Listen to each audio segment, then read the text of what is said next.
One Piece. Straw Hat Vice Captain Grandpa Garp. Chapter 41. The entrance to Level 5, Extreme Cold Hell, a thick, frost-covered iron door, was twisted and warped by a furious kick from Garp, then exploded inward as if struck by a massive cannonball. A bone-chilling cold wind, carrying ice pellets, instantly surged out, cooling down the scorching air at the edge of Level 4. Garp didn't hesitate in the slightest, stepping into this frozen wasteland. A biting cold instantly enveloped him. The view was an endless expanse of white. The blizzard howled endlessly, visibility was extremely low, the ground was solid, ancient ice, and the cold wind scraped against the skin like knives. The distant roar of ferocious beasts could vaguely be heard, military wolves, even more savage than those in Level 2 and adapted to the severe cold. But for Garp, this level of cold couldn't even give him goosebumps. The armament hockey naturally circulating around his body generated a slight warmth, isolating the low temperature that could freeze an ordinary person to death. His steps did not falter. He crushed the ice surface, each step steady and powerful, rapidly moving toward the path to Level 6, guided by his memory and observation hockey perception. He had to be faster.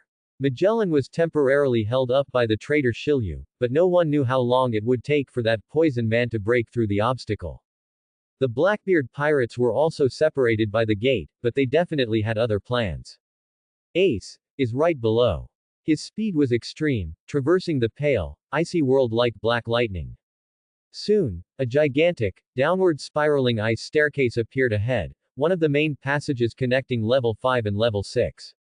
However, just as he was about to approach the entrance of the ice staircase, a suppressed and chaotic commotion suddenly erupted from behind a cluster of ice-covered boulders to the side, mixed with a few familiar shouts and yells. Hurry! Dig! My smart subordinates! While there's chaos above, this is our chance to escape. Long live Captain Buggy! But Captain, this ice layer is too hard, the pickaxes are breaking. Useless. Move aside, let's see if my special buggy ball can blast a way through. Wait, Captain, that will cause an avalanche. Garp's steps didn't even pause, he merely swept a cold gaze over the area. Observation hockey instantly outlined the situation. A group of prisoners wearing thin uniforms, shivering from the cold but unusually excited, were clamoring around a red-nosed man. It was Buggy the Clown, who was blasted away by Luffy in the East Blue, along with his crew of idiots. They seemed to be trying to dig through the ice to find another exit amidst the chaos. Garp had no interest in dealing with these small fries, his eyes were only focused on the path to Level 6. But Buggy's group clearly noticed him too. Who is there? Buggy yelled out a warning, splitting his hands off to hold flying knives, adopting a comical defensive stance. His subordinates also nervously picked up their crude weapons and looked over. When Garp's tall, imposing, and expressionless figure broke through the snow and clearly appeared before them, everyone froze. No way. That face is Hero Garp. How is he here? The papers said he was a traitor. A traitor is still a former Marine. We're finished, we've been spotted. The prisoners immediately stirred, backing away in terror. Buggy's red nose twitched twice, his eyes wide and round. He clearly recognized Garp, and cold sweat instantly beaded on his forehead. He clearly remembered how terrifying this old man was back when he was on Roger's ship. Garp. Buggy's voice was slightly strained. He forced himself to be calm, shouting threateningly but inwardly fearful, what do you want? I warn you, we aren't afraid of you now. We have numbers. Garp couldn't be bothered to pay attention to them and walked straight toward the entrance of the ice staircase. Seeing Garp ignore him, Buggy felt insulted. Noticing Garp's hurried demeanor, suggesting urgency, his eyes darted around, and his courage inexplicably grew slightly. He tried to save face. Hey, stop, old man. Don't think you're still the Marine hero you used to be. Now you're a wanted criminal just like us. What are you acting so arrogant for? He didn't finish his sentence. Garp had already reached the entrance of the ice staircase. There was originally a heavy metal grate door mixed with sea stone, which was still tightly shut, its bars incredibly thick, though the lock seemed damaged due to the previous commotion and Shiryu's betrayal. Garp stopped, glanced at the door, and then turned back to give Buggy a cold look. That gaze was cold and sharp, like the Arctic wind, carrying an undisguised warning of, "Don't bother me." Buggy and all his subordinates instantly felt as if they had been choked, all sounds caught in their throats, and cold sweat instantly drenched their thin prison uniforms. Then, under the terrified gaze of everyone present, Garp stretched out both hands and grabbed two metal bars thicker than an adult's thigh. Wah! What is he trying to do? Does he want to bend that door open? Impossible. It's mixed with sea stone. He's crazy. Under the disbelieving stares of Buggy and his crew, Garp's arm muscles slightly swelled, and his 10 fingers, covered in armament hockey, gripped the bars like iron clamps. Screech! Bang! A loud, grating sound of metal twisting and snapping burst forth. Those two incredibly hard, gigantic metal bars mixed with sea stone fibers were forcibly bent and torn apart in Garp's hands, as if they were fragile cookie sticks. Garp casually tossed the two twisted metal bars onto the ground, where they landed with a heavy thud. He even dusted the metal fragments off his hands, the action as effortless as breaking apart two loaves of bread. Without even glancing at the prisoners behind him, who were completely dumbfounded, their jaws nearly hitting their feet, Garp bent down and stepped through the forcibly broken gap into the spiral ice staircase leading to level 6, his figure quickly vanishing into the dark, descending steps. Dead silence. The blizzard in level 5 still howled, but where Buggy's group stood, time seemed to have frozen. Several seconds passed. One prisoner rolled his eyes and immediately frothed at the mouth before passing out. Wah! What did I just see? Another prisoner muttered, frantically rubbing his eyes. Buggy himself, his red nose turned ghostly pale with fright, and his split-off hands dropped onto the ice with a patta sound, forgotten. He stood with his mouth wide open, unaware that drool was running out. Monster, a monster more terrifying than a wild beast. He stammered, his legs shaking like chaff. Just then, behind a chunk of ice rock nearby, a sneaky man wearing 3-shaped glasses peeked out. It was Mr. 3, Galdino. He had originally intended to see if Buggy's commotion offered any opportunity, but he had just witnessed Garp chewing through the metal bars firsthand. His face instantly turned paler than his wax fruit ability, and his glasses fogged up instantly, not with frost, but with cold sweat and tears caused by fright. He completely broke down crying, collapsing onto the ground. All his previous schemes and petty cleverness were shattered by Garp's inhuman action, leaving only boundless fear and a sense of insignificance. Buggy was startled awake by Mr. 3's cries, leapt up abruptly, and, forgetting all about his image, screamed in terror toward the hole where Garp had disappeared. Quick, get out of here.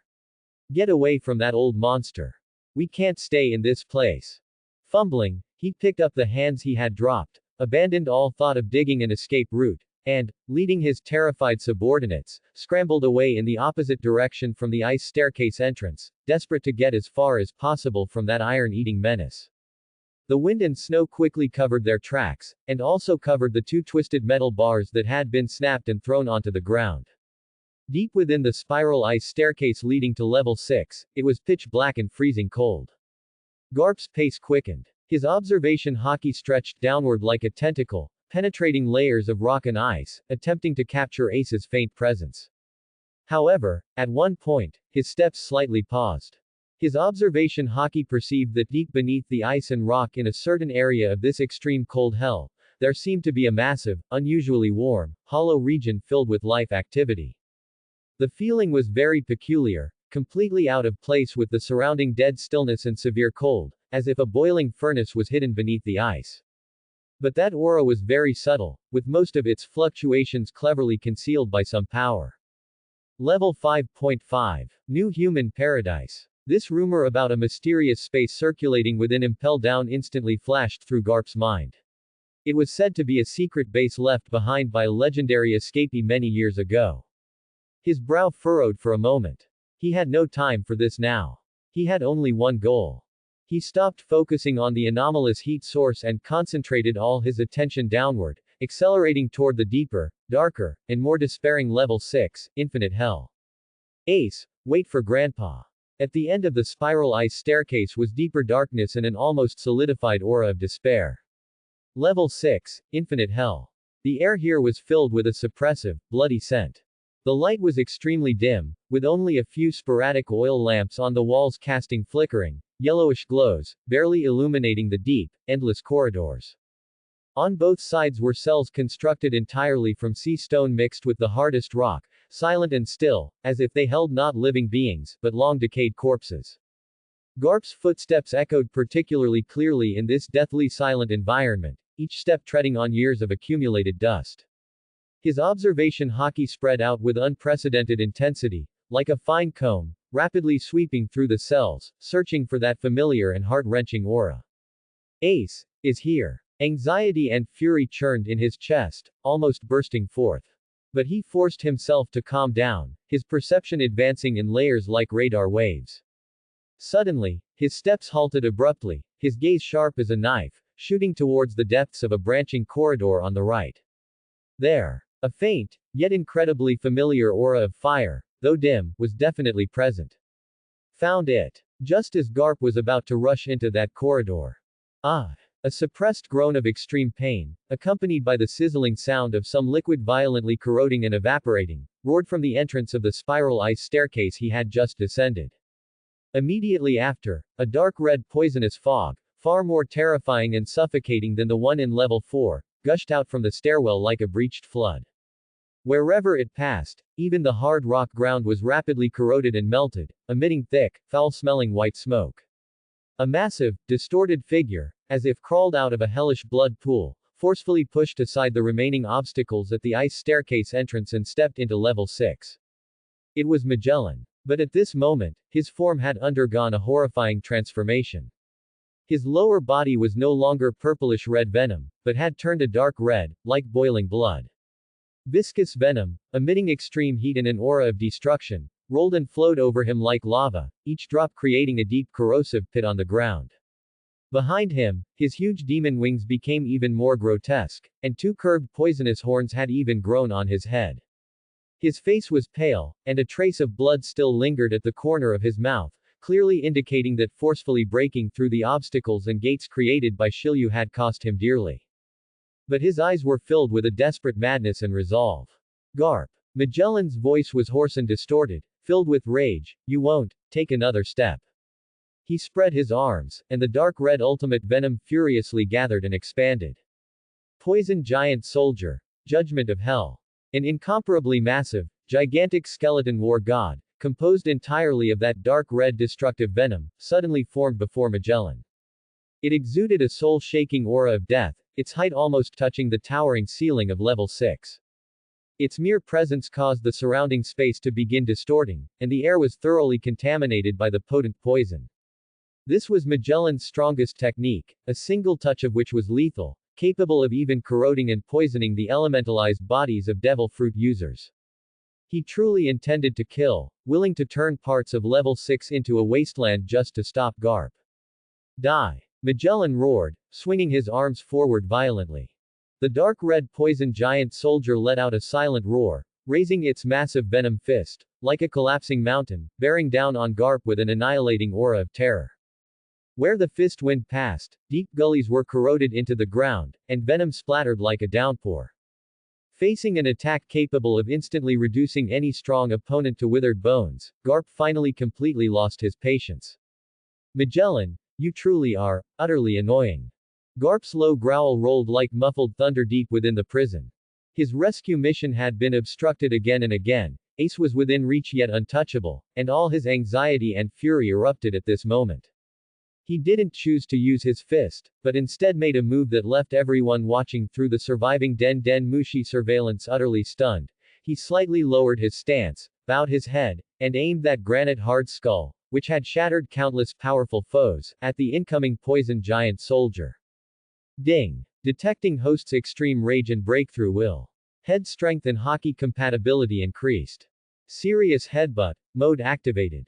Bottomless armament hockey instantly covered his entire head, the black so profound it seemed to swallow even light. Furthermore, a layer of dark red Haoshoku lightning, like wild thunder snakes, coiled around it, emitting crackling bursts. He didn't dodge, didn't retreat, but instead, stomped his foot hard. Boom! The ground exploded. Garp, like a human meteor, with his head as the spearhead, defiantly charged straight towards the massive poison giant soldier. Serious headbutt. The sizes of the two were completely disproportionate. On one side was a mountain-like venomous skeleton war god, and on the other, a relatively tiny human head. The next second, clang! An indescribably violent collision sound suddenly erupted. The sound wasn't like an impact, but rather the wail of the entire space being forcibly shattered. The anticipated scene of Garp being swallowed and melted by the venom did not occur. On the contrary, the fist of the poison giant soldier, which concentrated all of Magellan's power and possessed absolute corrosiveness, at the moment of impact with Garp's head, covered in extreme armament haki and haoshoku. It shattered, disintegrated, and exploded inch by inch from the point of collision, like a fragile glass sculpture hit head-on by a high-speed train. The dark red venom scattered wildly like a smashed red tidal wave. Garp's headbutt continued unabated, like a red-hot iron nail piercing through cheese, directly penetrating the poison giant soldier's fist, then its arm, and finally fiercely smashing through the core of its chest. The entire poison giant soldier was utterly blown apart from head to toe by Garp's unreasonably brutal headbutt. Pwah! With his technique forcibly shattered, Magellan suffered a huge backlash, violently spitting out a large mouthful of blood, his body staggering backward, his eyes filled with incredulous horror. His strongest technique was actually shattered by a headbutt. The exploding venom rained down like a storm, most of it splashing around, but a significant portion also splashed towards a nearby large, deep pit of venom, originally used for waste disposal. After smashing the poison giant soldier, Garp landed on the ground, the black haki on his head slowly receding, emitting wisps of white smoke. He looked at the dark red venom splashing towards the venom pit, a fierce glint in his eyes, and lowered his head again. He delivered another fierce headbutt, striking through the air towards the venom pit. Boom! A condensed, extreme shockwave erupted from the front of his head, not spreading, but precisely striking the surface of the venom pit in a fan shape. An astonishing scene unfolded. The venom pit, filled with potent poison and constantly bubbling, at the moment it was swept by this terrifying shockwave, was not splashed up, but rather, largely evaporated. Sizzle, sizzle, sizzle. A piercing sound rang out, and large swaths of venom instantly turned into thick, foul-smelling white steam, rising into the sky and completely shrouding that area. The remaining small portion of the venom in the pit was squeezed by the shockwave and splattered outwards, revealing the dry, cracked rock at the bottom of the pit. The entire level 6 seemed to fall silent. Only the hissing of the white poisonous gas and Magellan's heavy, incredulous gasps remained. Garp slowly raised his head, his cold gaze passing over the temporarily incapacitated Magellan, and once again locked onto the corridor where Ace was imprisoned. He took a step, ready to end all of this. However, just at this moment. Tisk! What exaggerated power, former Marine hero. A cold, somewhat playful and cruel voice suddenly came from the shadows of that corridor. Crack! Boom! Accompanied by the loud clang of metal breaking, the incredibly sturdy hybrid metal door that sealed the corridor was actually cut open from the inside with a single sword stroke. The smooth cut gleamed with cold light. A figure slowly stepped out from the shadows behind the door. He wore the impel-down warden's uniform, but casually carried a blood-dripping long blade, raid, on his shoulder, a cigar in his mouth, and a cruel smile on his face, as if looking at an interesting prey. It was Shilyu of the Rain. He flicked blood droplets from his blade, his gaze sweeping over the chaotic battlefield, the heavily wounded Magellan, and finally landing on Garp, his smile widening. Looks like I arrived just in time. Shilyu exhaled a smoke ring, his voice filled with an unsettling pleasure. Warden Magellan, you look quite pathetic now. Liu, you traitor. Magellan struggled to stand up, but coughed up another mouthful of blood. Shilyu completely ignored Magellan's anger, simply looking at Garp and pointing his blade at the cut-open door behind him. Fire Fist Ace, whom you're looking for, is in there. But. He deliberately drew out his words, his eyes glinting with the light of a successful scheme. Captain Blackbeard and his crew seem to have already gone in through another path, haven't they? It's quite lively in there now. What did you say? Garp's pupils suddenly constricted. Shilyu's malicious and mocking words were like poisonous needles, stabbing fiercely into Garp's heart. Blackbeard is already inside. Garp's pupils instantly shrank to pinpoints. An unprecedented, ferocious killing intent mixed with anxiety exploded in his chest like a volcano about to erupt. Ace was right behind that door. And Blackbeard, that insidious fool, had already broken in ahead of him. Teach. Garp's roar was like the bellow of a wounded lion. The sound wave, wrapped in a materialized Haoshoku shockwave, shook the rock walls of the entire level 6. He didn't spare a glance for Magellan, who was spitting blood and unable to fight, nor did he pay any attention to Shilyu, who stood by the entrance, enjoying the scene with a cruel smile. His figure, like a burning black meteor, tore through the air, carrying a resolute momentum determined to destroy everything, and rushed toward the sliced open door behind Shilyu that led to the area where Ace was held. His speed was so fast that it left a blurry afterimage in its wake. Hey, trying to get past. A flash of annoyance at being ignored crossed Shilyu's eyes, but it was overshadowed by anticipation for the drama about to unfold. He didn't stop Garp, instead stepping aside to clear the doorway, a cold smile curling on his lips, as if saying, "Be my guest." Boom. Garp smashed through the ruined door panel and rushed into the deeper, more oppressive corridor. The cells here were larger and sturdier, each one like a steel fortress. The air was thick with the stench of despair, madness, and the decay accumulated over years. Garp's observation hockey swept out like a searchlight, instantly locking onto a specialized, massive sea-stone cell at the end of the corridor. Deep inside the cell, a familiar figure was shackled to the wall with heavy sea-stone chains, his bare torso covered in scars. It was Ace. And standing right outside the cell door was the figure Garp wished he could devour alive, Marshal D. Teach. Ziahahahaha. Blackbeard's signature, greedy, and arrogant laughter boomed across the silent prison block. He stood with his back to Garp, facing the chained Ace, arms spread wide, his face showing unconcealed smugness and the excitement of imminent ambition. "Captain Ace, do you see? Even, hero, Garp has come to save you. What a pity, too late." Teach turned around, his gap-toothed mouth wide open, his eyes gleaming like a hyena spotting carrion. "Your value will soon pave the way for my ascent to the peak." Ziahaha. Beside him, Burgess, Van Augur, Doc Q, and the others let out various strange laughs, like a horde of demons dancing wildly. They had clearly noticed Garp's intrusion, but relying on having Ace in hand and Teach's impending plan, they felt utterly secure. "Grandpa." Ace abruptly raised his head. Seeing Garp's figure, his dim eyes instantly erupted with disbelief, which was immediately drowned out by immense worry and urgency. "Don't come near. Grandpa. This guy, he." "Shut up, Ace." Garp's voice was low like muffled thunder, cutting off Ace. His gaze, like a poisoned javelin, was fiercely fixed on Blackbeard Teach's complacent face. His steps did not falter, they grew faster. "Teach, let him go." Garp's roar carried earth-shattering fury. "Ziahaha, let him go." Teach spread his hands, as if he had heard the world's greatest joke. "Old man Garp, don't rush. The show has just begun. Once I get what I want, I naturally will." His eyes flickered toward Ace, the greed almost overflowing. He wasn't interested in Ace's Mara no mi. What he wanted was Ace's bait to lure Whitebeard, and then, on that ultimate battlefield, to seize the power he truly dreamed of. "You wish." Garp instantly understood Teach's calculation, and his rage nearly shattered the shackles of his reason. He would never allow anyone to use his cherished family as a chess piece. And he certainly wouldn't allow that fool Teach to use Ace to harm Whitebeard. Ding. Detecting host's ultimate will to protect and sky-high rage. Emotional core drive index. 500%. Threshold exceeded.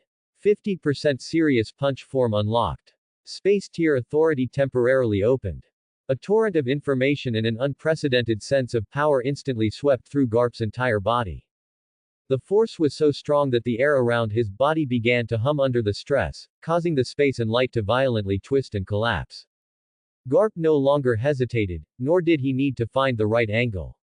He abruptly stopped in the middle of the corridor, dozens of meters away from Blackbeard's crew. His right fist clenched, the bulging muscles on his arm writhing madly like an awakened ancient python. A destructive aura, strong enough to make the entire Impel Down tremble, erupted from him. He no longer aimed at Blackbeard, nor at the cell door. Instead, he slammed the fist, which had condensed the full power of the 50% serious punch, violently, into the ground beneath his feet. The target, the foundation of the entire Impel Down punching upward from level 6, smashing through all obstacles. Bringing sunlight into this deepest hell. Open up for this old man. The roar was like the fury of a creation deity. The punch landed. Whoosh. A terrifying, dull explosion that seemed to penetrate the soul, as if space itself were being torn apart, violently erupted. The instant the fist connected with the ground. There was no explosion, no dust. Only a shockwave, condensed to the extreme, carrying high-frequency spatial vibrations and absolute physical destructive power, instantly pierced the rock layers beneath their feet like a light spear of annihilation. A spine-chilling sound of shattering, like a billion giant drums being beaten simultaneously, spread outward and upward from Garp's point of impact, like the hands of a clock counting down to death. The incredibly solid rock floor of level 6 shattered, disintegrated, and collapsed layer by layer like fragile biscuits. The shockwave continued without pause, like a roaring, invisible giant dragon, tearing through layer after layer of the hellish barriers. The solid ice and frozen earth of level 5 instantly evaporated and vaporized. The scorching rocks and blood pool of level 4 were forcibly pushed aside and pulverized. The hunger desert of level 3 was pierced by a massive void. The beast jungle of level 2 was reduced to dust beneath the shockwave. The crimson hell of level 1 was completely erased like brittle dead grass. Finally. Rumble. A supermassive sound, more terrifying than all the previous sounds combined, rang out. The massive, dozens of meters thick dome at the very top of Impel Down was violently penetrated by this heaven-defying destructive force. A colossal hole, over 100 meters in diameter, suddenly appeared. The fiery, dazzling golden sunlight of the new world, imbued with infinite vitality and hope. Like a waterfall pouring down from heaven, it surged unimpeded and immensely, down the enormous vertical shaft Garp had punched through, traversing 5 levels of hell. It slammed into the deepest part of level 6, the infinite hell, a place untouched by sunlight for thousands of years. Ah! My eyes! My eyes! Light! It's sunlight! Impossible! The sudden, blinding light caused Blackbeard's crew and Shilyu, who had long adapted to eternal darkness, to instinctively cover their eyes and cry out in pain. The long-term prisoners in the darkness wailed in terror or ecstasy. The entire level 6 was instantly enveloped by the golden pillar of light. The cold, despairing, and decaying atmosphere was instantly dispelled by the vast light. Ace suddenly raised his head. The blinding sunlight made him squint, but the long-lost warmth instantly enveloped his cold body, as if injecting new strength. He stared blankly at his grandfather, whose figure was like a towering mountain bathed in golden light, his eyes filled with shock and complex emotions. Ziahaha. Blackbeard Teach managed to force his eyes open, adjusting to the glare. Looking at the massive light tunnel above and the pouring sunlight, his smug expression instantly froze, turning into unbelievable horror. This old monster, punched through 5 levels of hell. This power, completely surpassed his comprehension. Just in this moment of shock, where sunlight reigned and all things fell silent. Roar AOOOOWWWW. A terrifying roar, like an ancient ferocious beast awakening, filled with savage fighting spirit and destructive desire, erupted from a nearby specialized sea stone cell, which was even larger and sturdier than the others. The sheer force of the sound wave even caused the surrounding gravel to rattle down. Immediately after. Boom. Crack. Clang. The immensely thick door of that specialized cell, mixed with high-purity sea stone, was violently ripped apart from the inside, as if by an invisible giant claw. The incredibly sturdy sea stone bars twisted and snapped like fragile pretzels. A tall figure, seemingly cast from steel, slowly stepped out of the shattered doorway, bathed in the golden sunlight. His scarred upper body was bare, his muscles coiled like dragons, his wild golden hair flowed, and a brutal scar marked his face. His eyes, like those of the fiercest beast, were filled with a primal desire for combat and destruction. It was the legendary prisoner held there, a former member of the Roger Pirates, known as the Demon Heir, Douglas Bullet. He raised his head and took a deep breath of the air that tasted of sunshine, as if savoring the wine of freedom. Then, his eyes, full of destructive hunger, swept over the ruined prison illuminated by the sun, over the horrified Blackbeard pirates, over the heavily injured Magellan, and finally landed on the source of it all, Garp, standing in the center of the pillar of light. Bullet's lips curled into a nearly insane smile, filled with fighting spirit. His voice was hoarse and excited, like grinding metal. Marine. Monkey D. Garp. Ha ha ha ha. Well done. That was exhilarating. This sunlight, this chaos, this power. Bullet suddenly spread his arms wide and let out a world-shaking roar directed at the entirety of Impel Hell. It seems, the Marines' good days are finally over. The entire level 6 seemed to completely boil over at the declaration of the demon heir. As for Blackbeard Teach, after the initial shock, he looked at Garp bathed in sunlight, the roaring bullet, and the light shaft piercing the heavens, and the greedy light in his eyes flared up again, becoming even hotter. A crazier idea sprouted in his mind. In such a chaotic battleground, at the moment Garp had drawn all attention, was this not the best time for him to seize that ability? His gaze, involuntarily, fixed like the hungriest viper upon the heavily injured Magellan, lying in the distance and temporarily ignored. Garp keenly caught the shift in Blackbeard's greedy gaze, instantly discerning his intent. That look was exactly the same as when he coveted Thatch's dark fruit years ago. This lunatic, he was actually plotting to take Magellan's Doku Doku no Mi. He wants to possess the power of 2 devil fruits alone. Teach. Garp's voice was like the cold of the 9 hells, instantly freezing Bullet's maniacal laughter and all the surrounding noise. It clearly reached Blackbeard's ears, carrying coldness and mockery that pierced everything. Put away that disgusting look. Do you think this old man can't see through you? You've been hiding here, dreaming your daydream of eating 2 devil fruits, it's time to wake up. Garp's words struck Blackbeard Teach's heart like a bolt from the blue. The greed on his face instantly solidified, turning into extreme astonishment and a trace of panic at having his secret completely exposed. Wah! What? Teach cried out, an expression of disbelief appearing in his eyes for the first time. Garp's judgment-like words exploded in the sun-drenched level 6, instantly freezing all the pride and greed on Blackbeard Teach's face. 2 devil fruits. Teach's voice was completely distorted by extreme shock and the panic of having his secret exposed. His gap-toothed mouth was wide enough to fit a fist.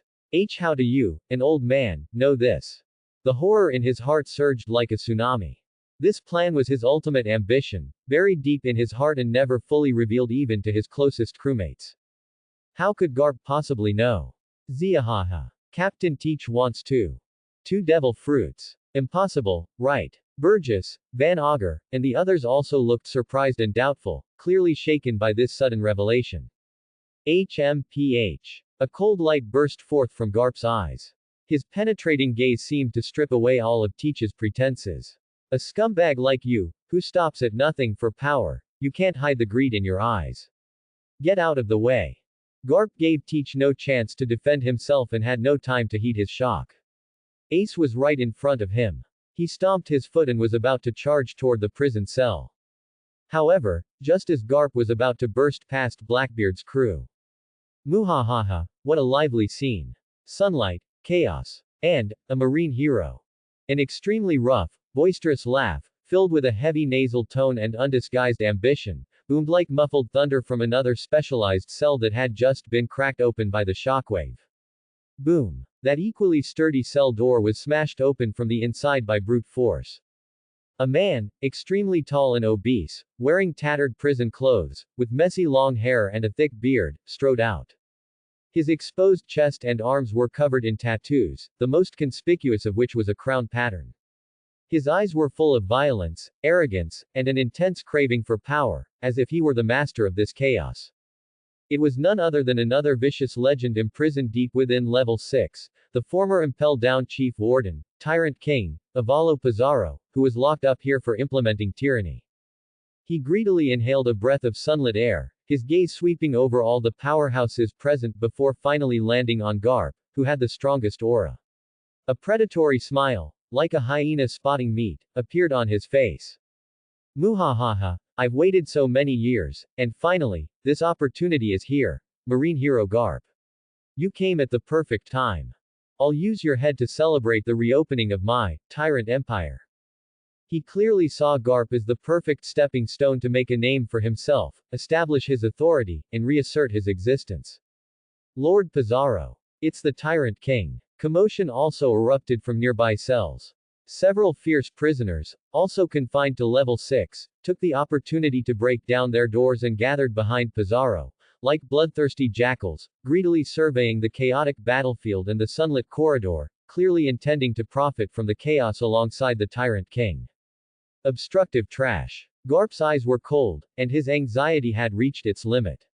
He couldn't be bothered with nonsense. Without slowing his pace, he intended to force his way through.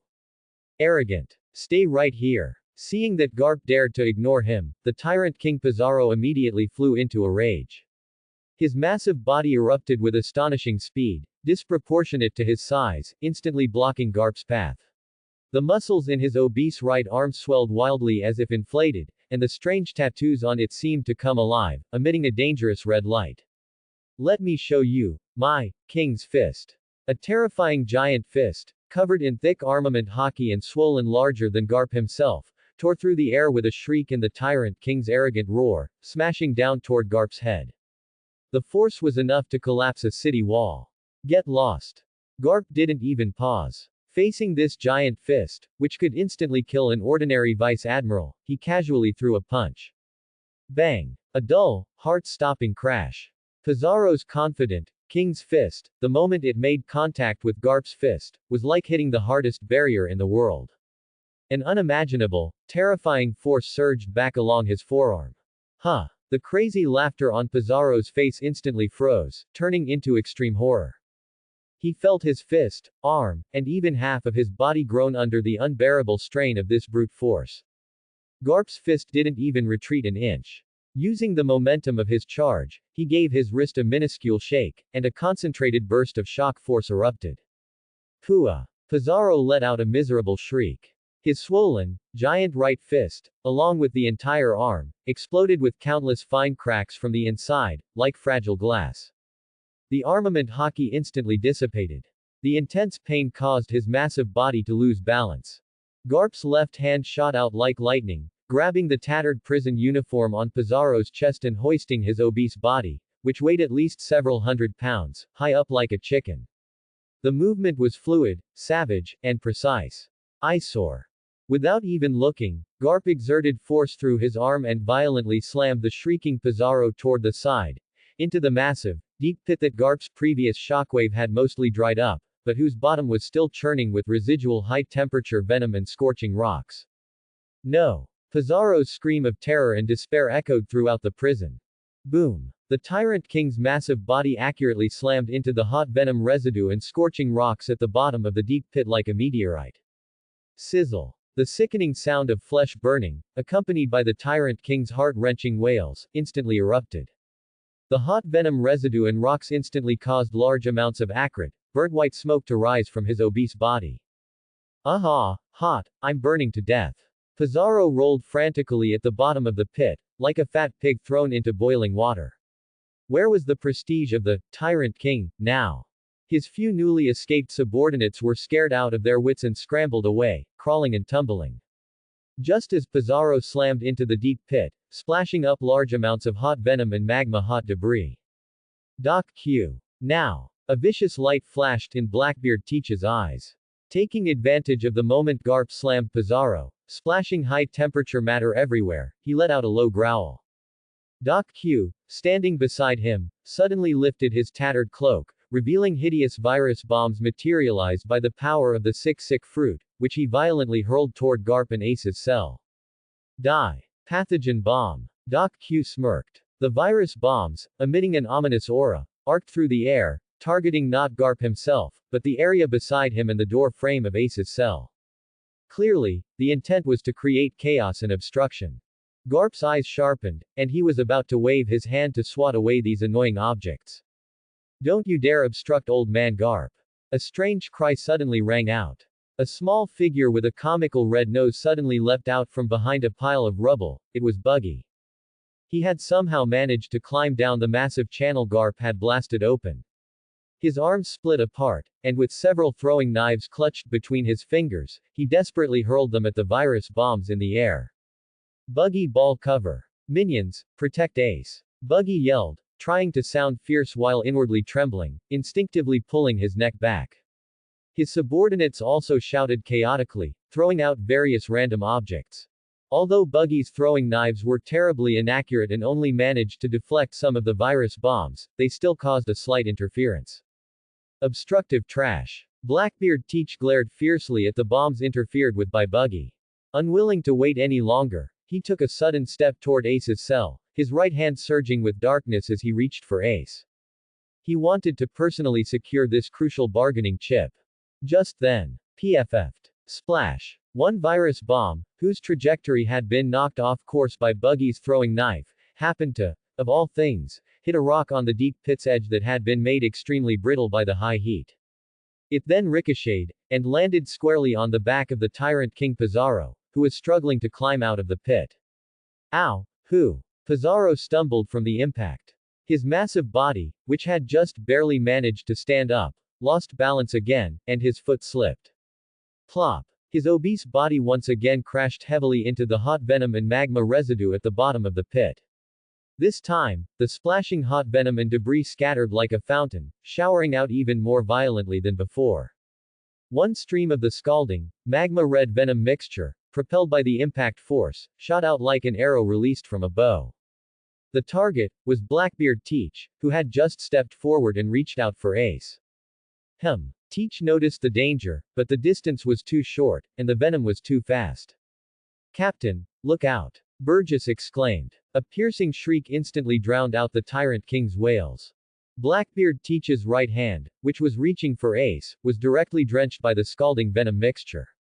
The liquid's high temperature, potent venom, and strong corrosive properties instantly caused acrid white smoke to rise from his armament hockey-covered hand, and his skin burned and festered violently as if splashed with strong acid. The intense pain made Teach jerk his hand back as if electrocuted. Seeing the rapidly spreading burns and festering on his hand, his gap-toothed face twisted in agony, and cold sweat instantly beaded on his forehead. It's so hot. Doc Q. Give me the antidote now. Teach clutched his injured hand and roared at Doc Q, his voice distorted by pain. Doc Q rushed forward to examine him. And in this split second of chaotic pandemonium, Garp's figure, like a phantom, had broken through all obstructions and appeared right in front of Ace's cell door. Ignoring Blackbeard's shriek and Buggy's gang's clamor, his large, calloused hand grabbed the thick sea stone chain on the cell door. Ace. Grandpa is taking you out now. Garp's voice carried a hint of subtle urgency and hoarseness. Grandpa. Ace's heart trembled as he saw the deep worry and hardship in his grandfather's eyes, and his own eyes instantly reddened. Garp pulled hard. Crack. The mixed metal chain snapped instantly. He pushed the cell door open, stepped inside, and was about to remove the heavy sea stone handcuffs from Ace. However, just as Garp's hand was about to touch the handcuffs, sizzle, sizzle, sizzle. A very faint corrosion sound, yet one that made Garp's heart stop, rang out. It turned out that when Doc Q hastily pulled out a vial of medicine to treat Teach, he accidentally dropped another sealed bottle of dark purple liquid. The bottle landed right near Ace's feet, on an inconspicuous, small metal control box, apparently used to store spare keys. The dark purple liquid splashed all over the control box. The liquid was clearly highly corrosive. The surface of the metal control box instantly corroded into countless dense holes, and acrid white smoke rose from within. The faintly visible, intricately shaped key blanks inside were melting and deforming at a visible speed within the white smoke. The keys. Garp's roar, like the mournful cry of a wounded beast, instantly echoed throughout the entirety of Level 6. The anger, anxiety, and hint of unbelievable fury contained in that voice made everyone feel as if their hearts had been violently squeezed. He violently turned his head, his eyes blazing with monstrous fury, fixed deadly upon Doc Q and Blackbeard Teach, who was still shrieking while clutching his hand. Teach. I'm taking your life. Acrid, corrosive white smoke wafted up from the melted control box. The precision keys, symbolizing the hope of freedom, had completely turned into a puddle of viscous metal slag under Garp's furious gaze. The keys. Garp's roar was like the mournful cry of an injured lion, carrying a materialized conqueror's hockey shockwave that swept out, causing rubble to rain down across the entire Level 6. Blackbeard Teach covered the burn on the back of his hand, the sharp pain on his face instantly replaced by terror. Buggy and his crew were so terrified that they scrambled away, rolling and crawling into the farthest corner. Teach. I'll take your life. Garp spun around abruptly, his eyes blazing with fury, locking onto Blackbeard. His killing intent was like a tangible ice pick piercing the air. Doc Q. Quick. Barrier. Teach was scared witless by Garp's man-eating gaze. Ignoring the excruciating pain in the back of his hand, he screamed hoarsely at Doc Q. Doc Q frantically shook open his tattered robe, attempting to use his ability to create a defense. But Garp didn't need to charge over. He clenched his right fist, and savage power instantly condensed. His target was Teach. Stop it. A weak but unusually clear voice, tinged with hoarseness and complexity, sounded behind Garp. Garp's movement abruptly froze. That voice, it was Ace. Garp slowly turned his head. Ace raised his head. Under his orange cowboy hat, his golden eyes no longer held the previous shock and panic, only a deep weariness and a hint of unspeakable pain. He looked at his grandfather's weather-beaten face, now contorted by rage, and at his eyes that seemed ready to spit fire, all for the sake of saving him. The tightest string deep in his heart seemed to have been violently plucked. Old man. Ace's voice was very low, carrying a faint tremor. This address was filled with the dependence and stubbornness of his childhood. Enough. Don't do this for me anymore. For me, Rogers.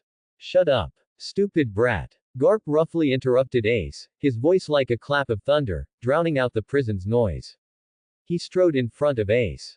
His calloused hand didn't even touch the melted control box, completely ignoring the sea stone handcuffs said to be capable of locking up great pirates.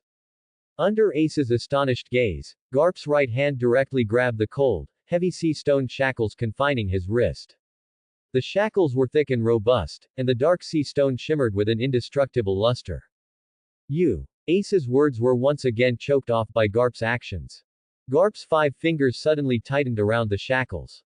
His knuckles, covered in pitch-black armament hockey, turned white from the effort. A terrifying power, condensed to the extreme and carrying high-frequency vibrations, instantly poured into his fingers. Crack. A sharp, deafening snap, crisp like shattering glass. The incredibly hard sea stone handcuffs, which could instantly paralyze a devil fruit user and were reputed to be unbreakable, were, under Garp's large, calloused hand, crushed at one corner like a fragile biscuit. Hard black stone fragments mixed with broken metal loops scattered instantly. Ace trembled violently. The feeling of confinement suddenly vanished. He stared incredulously at his wrists, now free, then sharply looked up at Garp. Garp's movements were relentless. His hands shot out like lightning, grabbing the heavy sea stone chains wrapped around Ace's body. The chains coiled around his body like massive pythons, connected to anchor points in the wall. Crunch, crunch, crunch. A dense series of scalp-numbing metal snapping sounds rang out. Under Ace's completely stunned gaze, Garp's steel vice hands tore and crushed the thick sea stone chains on his body, section by section, as if ripping apart cheap hemp rope. Sea stone debris and broken links clattered onto the ground like black hail.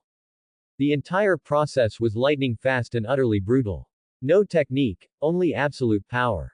All the heavy restraints on Ace were brutally and completely torn apart by Garp's bare hands. Ace stood frozen, feeling the long-lost, unrestricted freedom of his body, feeling the fire power that had been suppressed for so long surge anew like a river thawing in early spring. He looked at the old man before him, who was breathing heavily, sweat beading on his forehead, yet whose eyes burned with undeniable determination. A hot surge rushed up Ace's nose and straight to his eyes. Long-suppressed grievances, the pain of betrayal, the struggle over his heritage, the self-reproach for implicating his grandfather, all these complex emotions erupted like a bursting dam. Whoa! Ace suddenly lowered his head, biting his lower lip hard, desperately holding back the hot tears, but his shoulders began to tremble violently. The orange hat brim obscured his face, only the uncontrollable, muffled sobs, like those of an injured young beast, echoed softly in the broken cell. Garp looked at his grandson's trembling shoulders and listened to the suppressed whimpering, feeling as if his heart had been brutally gouged by the dullest of knives. He suddenly reached out his large hand and slapped it onto Ace's lowered head. The motion was even a bit rough, just like when Ace got into trouble and was lectured by him as a child. Lift your head, brat. Garp's voice was like a great bell, carrying irresistible authority and a hint of deep-seated hoarseness. What are you crying for? I'm not dead yet. Ace was forced to look up. From his bloodshot eyes, tears finally rolled down uncontrollably, tracing paths across his dust-streaked cheeks. Garp stared intently into Ace's eyes. In those weathered pupils, rage like lava and unparalleled determination surged. He spoke every word clearly, his voice crashing down like steel, piercing the prison's clamor and striking Ace's heart. Listen up. You idiot grandson. I don't care if you're Roger's son. In my eyes, you are my grandson. Anyone who dares touch a single hair on your head. Garp's voice suddenly rose, thundering in the prison like a clap of thunder. Monumental conqueror's haki erupted uncontrollably, shaking the rubble overhead into a downpour. The large hand resting on Ace's head suddenly pointed toward the sky, as if taking an oath, pointing toward the sunlight passage that pierced through the levels of hell, pointing toward the direction symbolizing the Marines' highest authority. I'll rip the roof off their marine fort, smash their fool fortress of justice, sink the red line into the seabed, and turn Mary Geoise into a graveyard for fish and shrimp. Not even the King of Heaven himself can stop me. Every word was like a burning iron block, branded into the air, domineering, resolute, and leaving no room for negotiation. The entire level 6 fell into absolute silence. Everyone was shaken to the core by this blatant declaration that tore apart all rules. Blackbeard Teach covered his injured hand, his eyes flickering with apprehension and deeper calculation. Buggy and his subordinates were so terrified they didn't dare breathe, trembling uncontrollably. Ace stared blankly at his grandfather's face, contorted by rage yet etched with the purest will to protect, and at his arm pointing skyward as if to pierce the heavens. Hot tears, like broken strings of pearls, streamed out uncontrollably. But this time, it wasn't grievance or pain, but an overwhelming sense of security and a burning warmth, stemming from being protected by the most powerful and utterly unreasonable force. Grandpa. Ace's voice choked up, thick with emotion. Thousands of words were stuck in his chest, ultimately transforming into a single call filled with endless complex feelings. Just at that moment. Woo! Woo! Woo! An unprecedented, piercing alarm, like the wail of a dying behemoth, suddenly blasted from the deepest control core area of Impel Down. This alarm was different from the previous intrusion alerts, it was sharper, more urgent, and filled with destructive ominousness. At the same time, the entire Level 6, no, the entire Impel Down hell, began to tremble violently, like shaking chaff. Boom! Rumbling. A tremendous roar came from all directions, like an angry bellow from deep within the earth. Walls were cracking wildly, the ground was shaking violently, and countless pieces of rubble accelerated their fall from the edges of the enormous hole overhead. Even the sunlight passage piercing through the levels of hell was violently twisting and shaking. Wah! What's going on? An earthquake. Buggy shrieked in terror, covering his head and dodging the falling boulders. No, it's not an earthquake. Van Augur's expression drastically changed. His observation haki captured even more terrifying information. The entire Impel Down is sinking. What? Everyone was shocked. Be fool. The heavily injured Magellan, lying on the ground, struggled to prop himself up, looking toward the control room, where Shilyu had cut the wires. A red warning light was flashing madly. A line of small text flickered faintly beside it amid the alarm. Fortress sinking procedure activated. Despair and unbelievable rage appeared on Magellan's face. Sengoku, you lunatic. Garp suddenly looked up, his sharp gaze penetrating the falling rubble and distorted light, as if he could see the cold, resolute command room at Marineford. The fury on his face instantly transformed into bone-chilling killing intent. Sengoku. Good. Very good. Garp's voice was deep, like the cold ice of the 9 netherworlds. He grabbed Ace's arm and pulled him behind himself, like an eagle shielding its fledgling. Hold tight, brat. Before the words finished, Garp stomped his foot hard. A giant crater burst open in the ground. He hoisted Ace onto his shoulder and, like a cannonball shooting into the sky, violently charged toward the violently twisting sunlight passage that pierced the 5 levels of hell. Hold on tight, you brat. Garp's low growl was like a thunderclap, incredibly clear amidst the rumbling collapse of Impel Down. He hoisted Ace with one arm, and the ground, fractured by the tremors beneath his feet, exploded. Like ancient beasts breaking free of their shackles, the two charged out from the top of the light channel that pierced through hell, against the falling boulders and surging smoke. The blinding sunlight instantly made Ace squint, and the scorching sea breeze, carrying the scent of gunpowder and freedom, rushed over him. However, the sight before him instantly froze the tremor of his survival. Outside Impel Down's massive seaport platform was a boiling sea of lava. Gurgle, gurgle, gurgle. The sea surface seemed to be boiling, as countless viscous, scorching dark red magma frantically surged and condensed from beneath the waves. In the blink of an eye, it formed a destructive thorn cage on the vast sea, over 1,000 meters in diameter, composed of countless giant magma fists. Each thorn was formed by the fusion of several massive magma fists, like burning giant pythons, crisscrossing and emitting a scorching heat that could incinerate everything, completely sealing off the sea area near Impel Down's port. Even the sky was reflected in a fiery red. A dark red figure draped in a justice cloak, like the embodiment of hellfire, stood at the bow of a giant steel warship on the sea. It was Admiral Akainu Sakazuki. He clutched his left shoulder, thick bandages wrapped around the wound inflicted by Garp at Sabayati, which still throbbed with a dull ache, but this only ignited the brutality in his heart even more. Garp. Akainu's voice was as scalding as lava, filled with a resolute determination to fight to the death, piercing through the scorching sea breeze. Impel Down is your end. The furnace of justice will completely incinerate the filth of traitors. He suddenly spread his arms, and the countless restless lava thorns on the sea wriggled and expanded like living creatures.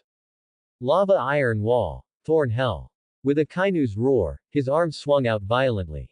Boom, boom, boom, boom, boom. The countless massive, hideous lava thorns on the sea, like hellish demonic vines imbued with life, carrying an aura of incinerating everything, frantically coiled, pierced, and devoured Garp and Ace, who had just rushed out of Impel Down's port and were suspended in midair.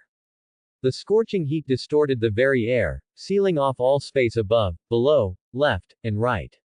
A true inescapable net. It's you again, you forgetful magma brat.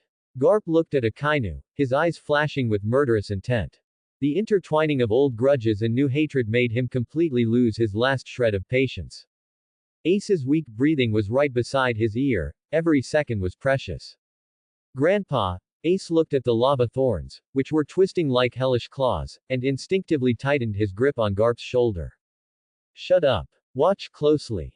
Garp roared, his voice imbued with an undeniable sense of power. His figure, carrying Ace, remained motionless in the air, but his gaze was as sharp as an eagle's, sweeping over Akainu, over the boiling sea, and finally, locking firmly onto the boundless blue horizon in the distance, symbolizing the new world. He had to tear open a path to survival. He didn't even glance at the lava thorns, close at hand, that were about to engulf him and Ace. He simply, casually raised his empty right fist. The bulging muscles on his arm expanded wildly like an awakened ancient giant python. A terrifying sense of power, making space itself tremble, frantically condensed and compressed on his fist. Dark red Haoshoku lightning, like dancing thunder serpents, coiled around it, crackling loudly. Ding. Detecting host's ultimate will to protect and monstrous rage. Emotional core drive index. 450%. 45% serious punch form confirmed. Target locked. Lava iron wall. Annoying wall of fire. Garp's voice was as deep as the netherworld's ice, each word seemingly squeezed through gritted teeth, carrying a killing intent capable of freezing souls and an extreme mockery of so-called absolute justice. His roar, like the judgment of a creator god, instantly overwhelmed the magma's roar, echoing through the sky.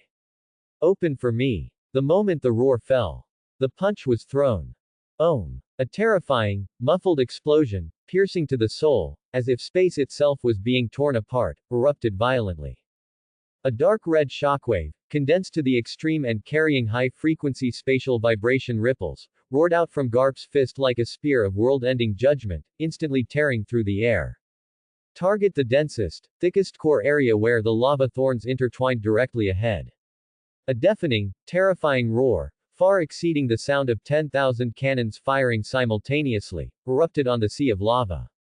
That indestructible lava thorn cage, meticulously constructed by Akainu, at the moment of contact with that destructive shockwave.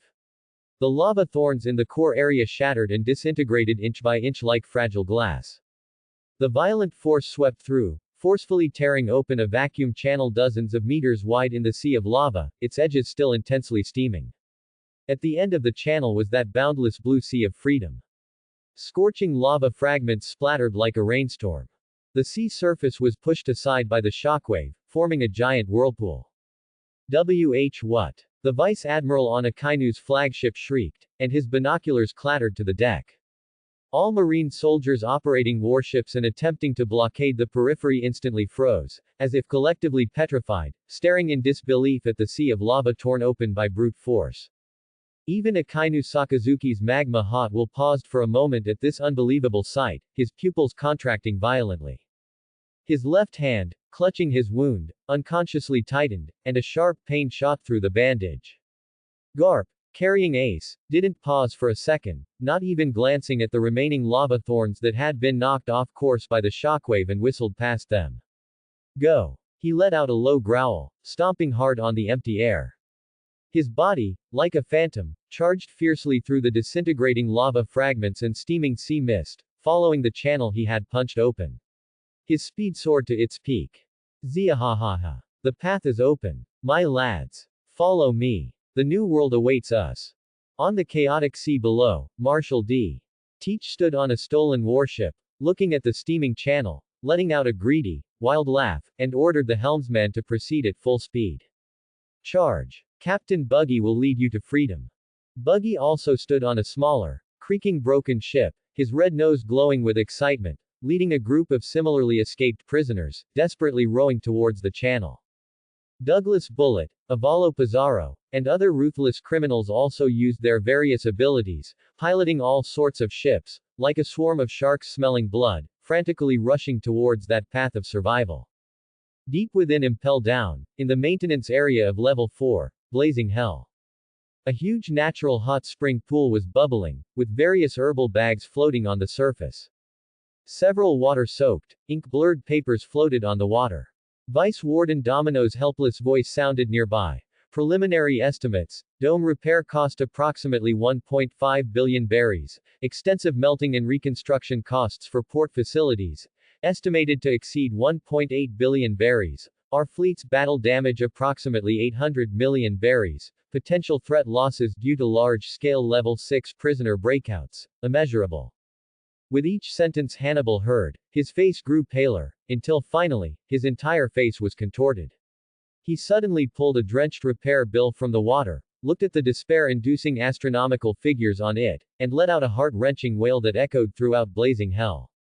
1.8 billion, 1.5 billion, 800 million, immeasurable. It's over, it's all over, so much money, even if they sliced me up and sold me, I couldn't pay it back. Garp. You monster who deserves to go to hell 10,000 times, and Blackbeard, shill you. You fools. My warden position, my ambitions, my year-end bonus, all ruined by you fools, you. He was overcome with grief and indignation, couldn't catch his breath, and suddenly choked on a mouthful of hot spring water, coughing violently. Tears and snot, mixed with the hot spring water, smeared his face as he thrashed frantically in the pool. Cough cough cough. Wah. Pay up. You fools, pay me back first. Akainu Sakazuki watched Garp's figure about to burst out of the lava channel, his eyes erupting with extreme fury. Humiliation. Twice, by the same person, using the same brutish method, his strongest blockade had been breached. Don't even think about escaping. Akainu's roar was like the howl of a wounded beast. He abruptly pressed his left hand, which was clutching his wounded left shoulder, towards the sea as well. The intense pain from his wound made his eyes bloodshot. Lava purgatory. Abyss seal. Even more violent lava power was injected into the sea. The sea surface, already chaotic from the shockwave, instantly erupted like a volcano. Countless even larger, even hotter lava giant pillars burst forth from the sea in front of Garp's escape route, like hellish spikes. They were no longer loose fists, but solidified into thick lava giant walls, attempting to form absolute, sealed lava barriers at the end of the channel, completely blocking Garp's path. Annoying. Garp's eyes were cold as blades. Facing the towering lava giant wall that blocked his path, he didn't even intend to slow down. His left hand, carrying Ace, remained steady, and his free right fist clenched again. The same 45% power. Target the thickest lava giant wall that had just risen directly ahead. Shatter for me. The punch was thrown. Space vibrated. The condensed shockwave violently blasted out again. Boom. Like a second heavy hammer thrown by a giant god. The lava giant wall, dozens of meters thick, at the moment of contact with the shockwave, was forcefully blasted open in its center, creating a huge hole, like cheese pierced by a red-hot iron rod. Scorching lava splashed outwards like liquid. Garp, carrying Ace, maintained his speed without the slightest decrease, passing through the hole blasted open in the lava giant wall like a comet tearing through darkness. He left Akainu's furious roar, the rumbling collapse of Impel Down, and all the desperate lava hell on the sea forever behind him. The scorching sunlight fell unobstructed on his face, carrying the unique salty scent of the sea and the breath of the vast world. Ace took a deep breath, feeling the long-suppressed power of his flames surging like an unfrozen river within him. He looked back. The massive silhouette of Impel Down, like a wounded giant beast, was slowly sinking into the turbulent sea, leaving only a huge whirlpool and lingering smoke. Akainu's lava-like figure gradually blurred in the sea of fire. Grandpa, Ace's voice was hoarse from his near-death experience, filled with an indescribable complex emotion. Shut up. Save your strength. Garp's voice was still stern and undeniable, but the large hand on Ace's shoulder carried a rock-solid steadiness and a hint of unnoticed warmth. The road is still long. Let's get out of here first. He reoriented himself, stepping on the invisible air, bursting forth with even greater speed, and rushed towards the unknown stormy waves of the New World.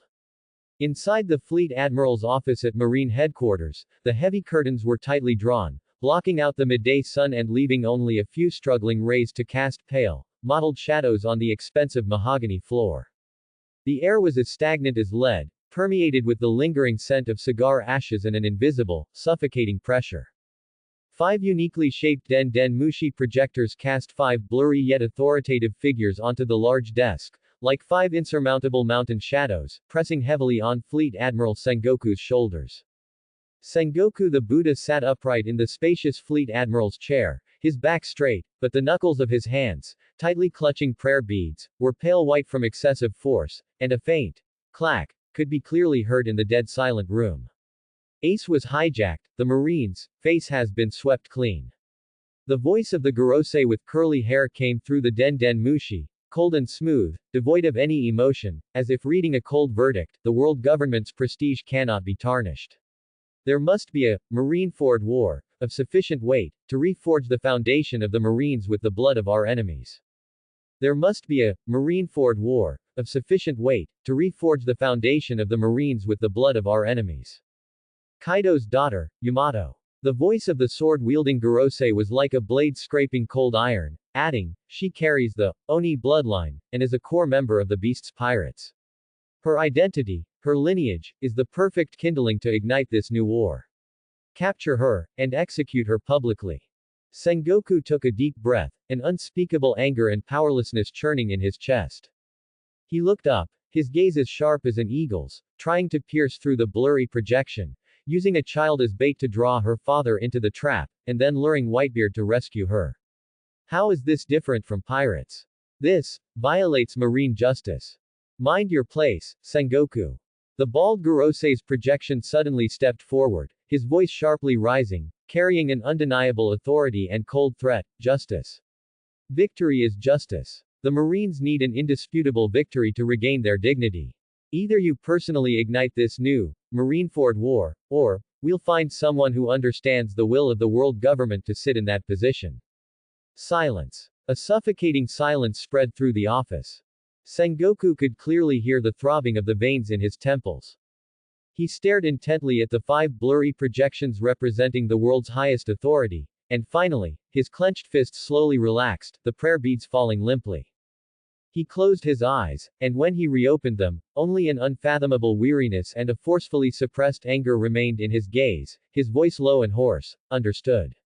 The god-slaying plan, activated. The light from the projected Den Mushi extinguished, and the office fell back into dimness.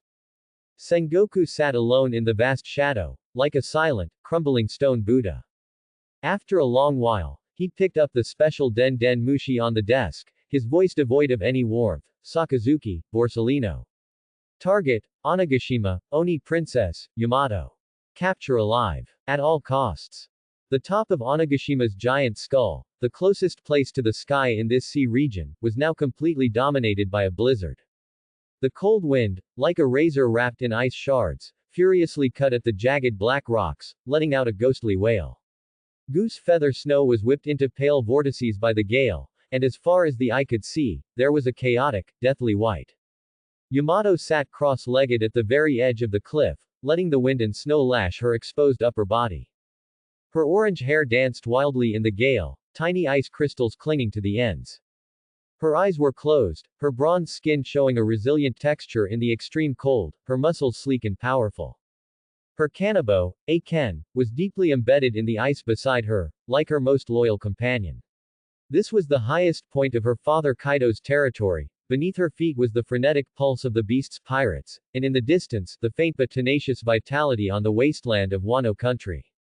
She felt all of it, murmuring softly, her voice swallowed by the wind and snow, Oden-sama. How far away is the dawn you saw? Crack. An extremely faint, yet piercingly loud cracking sound, like thunder, echoed beneath her.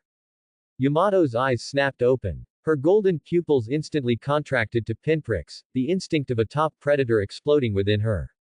Her right hand shot out like lightning, grabbing for the kanabo beside her. However, it was too late.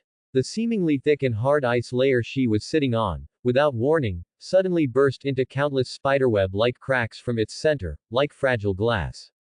Ice shards mixed with snow powder shot into the sky. A black figure, as swift as a phantom, like a venomous snake emerging from a crack in hell, leapt out from beneath the shattered ice layer. Pure white suit, deathly pale mask, expressionless, CP0. Oni Princess's Yamato. The voice from beneath the mask was cold and smooth, devoid of any emotional fluctuation, like a machine announcing orders, by the highest command of the world government, you are conscripted. Before the words finished, CP0's figure had already appeared before Yamato like a ghost. A finger pistol, covered in black armament haki and possessing the sharpness to pierce steel, thrust directly at Yamato's throat. Its speed was so great that it left only a blurry afterimage in the wind and snow. Conscripted. Yamato's eyes instantly blazed with towering fury, a wild, cold sneer twisting her lips. How dare you, a bunch of shadowy dogs, touch Oden's will. She didn't even stand up. She exerted force from her waist, her body arching backward like a taut spring. She narrowly dodged the fatal finger pistol. At the same time, she pulled out her kanabo, a ken, from the ice, sending up a shower of ice crystals, carrying bone-chilling wind and furious power, sweeping it horizontally towards CP0's waist. Whoosh! The kanabo tore through the air, emitting a dull howl. HMPH. CP0 snorted coldly, seemingly having anticipated Yamato's resistance. His figure flickered like a ghost, and at the last possible second, he dodged the powerful blow at an almost impossible angle. The kanabo grazed his clothes and smashed heavily into the nearby rock. Boom! The hard black rock shattered on impact. Shrapnel flew in all directions like cannonballs. However, just as Yamato's old strength waned and new strength had yet to emerge. A dazzling golden beam, carrying a scorching heat, pierced through the blizzard from the high-altitude clouds without warning, striking down with divine precision. PFF'd. The beam effortlessly pierced through Yamato's unprotected left shoulder. Scalding pain instantly swept through her entire body. Blood spurted like a fountain from the two bloody holes, front and back, staining the pristine snow a shocking crimson. Blood spurted like a fountain from the two bloody holes, front and back, staining the pristine snow a shocking crimson. Ah! Yamato grunted, her body staggering from the immense impact, and she fell heavily to one knee on the cold rock. The intense pain instantly covered her forehead with cold sweat. She bit down hard on her lower lip to suppress a scream.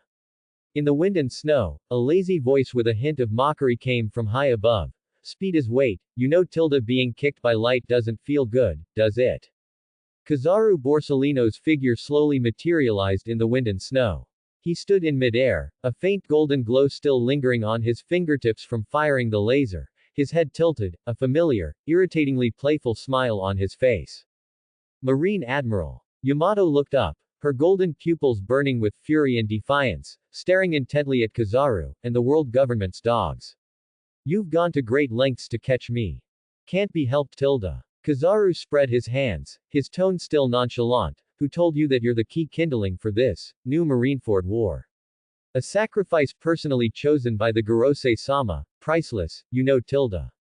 Kindling. Sacrifice. Yamato's pupils suddenly constricted, then erupted with even deeper fury. World government, you are even dirtier than Kaido. She roared, trying to struggle to her feet. Just then. Boom. A suffocating, terrifying heatwave, as if capable of incinerating souls, suddenly surged up from below the cliff. The blizzard, encountering its nemesis, instantly evaporated and dispersed in the face of this heatwave. A taller, more oppressive figure, stepping on rolling, boiling dark red magma, like a demon god climbing out of hell's lava, slowly ascended to the cliff's summit. He wore a justice coat, his eyes as cold as ancient ice, none other than Marine Admiral Akainu Sakazuki. Dirty. Akainu's voice was like rolling magma, deep and filled with destructive power. He looked down from above at Yamato, kneeling on one knee, blood gushing from her shoulder, his eyes devoid of any pity, only a cold disdain and disgust as if looking at something vile. The blood flowing in your veins is the sinful bloodline of beasts, Kaido. It is the Oni blood that brings destruction and chaos. Your very existence is a stain on this sea. A wicked spawn that justice must eradicate. It is your honor to become the kindling that ignites a new war, to wash away the shame your father brought to this sea, and to cleanse the stain on the name of justice. Akainu's right arm suddenly swelled and deformed, transforming into an enormous, terrifying giant fist flowing with viscous, dark red magma. The high temperature emanating from that fist violently distorted the surrounding air, and the ice and snow underfoot melted and evaporated at a visible rate. Come with the Marines. The magma giant fist, with the terrifying might to incinerate everything, smashed down violently. Its target was not Yamato herself, but the entire cliff beneath her. Boom. Amidst the deafening roar, the rocks beneath Yamato's feet, along with the thick layer of ice, shattered and collapsed piece by piece like fragile biscuits under Akainu's magma giant fist. The immense impact sent her flying violently. PFF'd. Yamato, still in the air, spat out another mouthful of blood, her body soaring backward like a kite with a broken string. CP0, like a parasite, instantly appeared in her trajectory, its armament hockey-covered hand grabbing her ankle like an iron clamp. Kizaru's fingertips once again gathered golden light, sealing off all possible angles of evasion for her. Akainu, like the embodiment of magma, stepped over the collapsing rubble, approaching step by step, his dark red magma giant fist raised again, locking down all of Yamato's maneuvering space. Despair. A trace of despair flashed in Yamato's eyes, but more so, an indomitable fury. She twisted sharply, ignoring the intense pain in her left shoulder and right leg, gripping her kanabo, a ken, with both hands, pouring all her strength and haki into it. Mirror mountain ice. She let out a beastly roar. The kanabo smashed heavily into the ground. A massive ice wall, several meters thick, crystal clear, and emanating bone-chilling cold, instantly rose from the ground, attempting to block the trio's assault. Petty tricks. Akainu's voice was icy cold. His magma giant fist did not pause for a moment, smashing violently into the ice wall. Sizzle. Extreme heat and extreme cold violently collided. The ice wall let out a piercing shriek, instantly pierced, melted, and evaporated by the magma giant fist. White steam billowed out like an explosion. The moment the ice wall shattered, Kizaru's laser precisely threaded through the gaps in the steam. PFF'd. With a flash of golden light, Yamato's right knee was pierced. Ah! Yamato's body went limp, completely losing her balance. CP0's iron palm shot out like a venomous snake, precisely clamping onto her injured ankle. A powerful force transmitted, slamming her violently to the ground. Bang! Yamato's body slammed heavily onto the cold rock, shaking her internal organs as if they'd been displaced, blood constantly gushing from her mouth. The intense pain made her vision darken in waves, almost causing her to faint. Akainu's tall figure loomed over her, dark red magma slowly flowing on his body, emitting an aura of death. He looked down at Yamato, struggling like a broken doll on the ground, his eyes devoid of any pity, only the coldness and disgust one would feel looking at a lamb to be slaughtered. It's over. Akainu's voice was devoid of any emotion. Two CP0 members quickly stepped forward, holding specialized sea stone chains that gleamed with a chilling light. The tips of the chains were sharp barbs.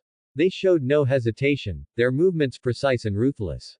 Sizzle. Accompanied by a teeth-grinding metallic screech and the sound of flesh tearing, the thick, heavy sea stone chains, like the fangs of a venomous snake, fiercely and mercilessly pierced through Yamato's shoulder blades on both sides. Ah! Unimaginable agony instantly swept through her entire body, as if her soul was being ripped apart. Yamato finally couldn't help but let out a shrill, distorted scream. Her body convulsed violently, blood gushing like a spring, instantly staining the rocks and snow beneath her crimson.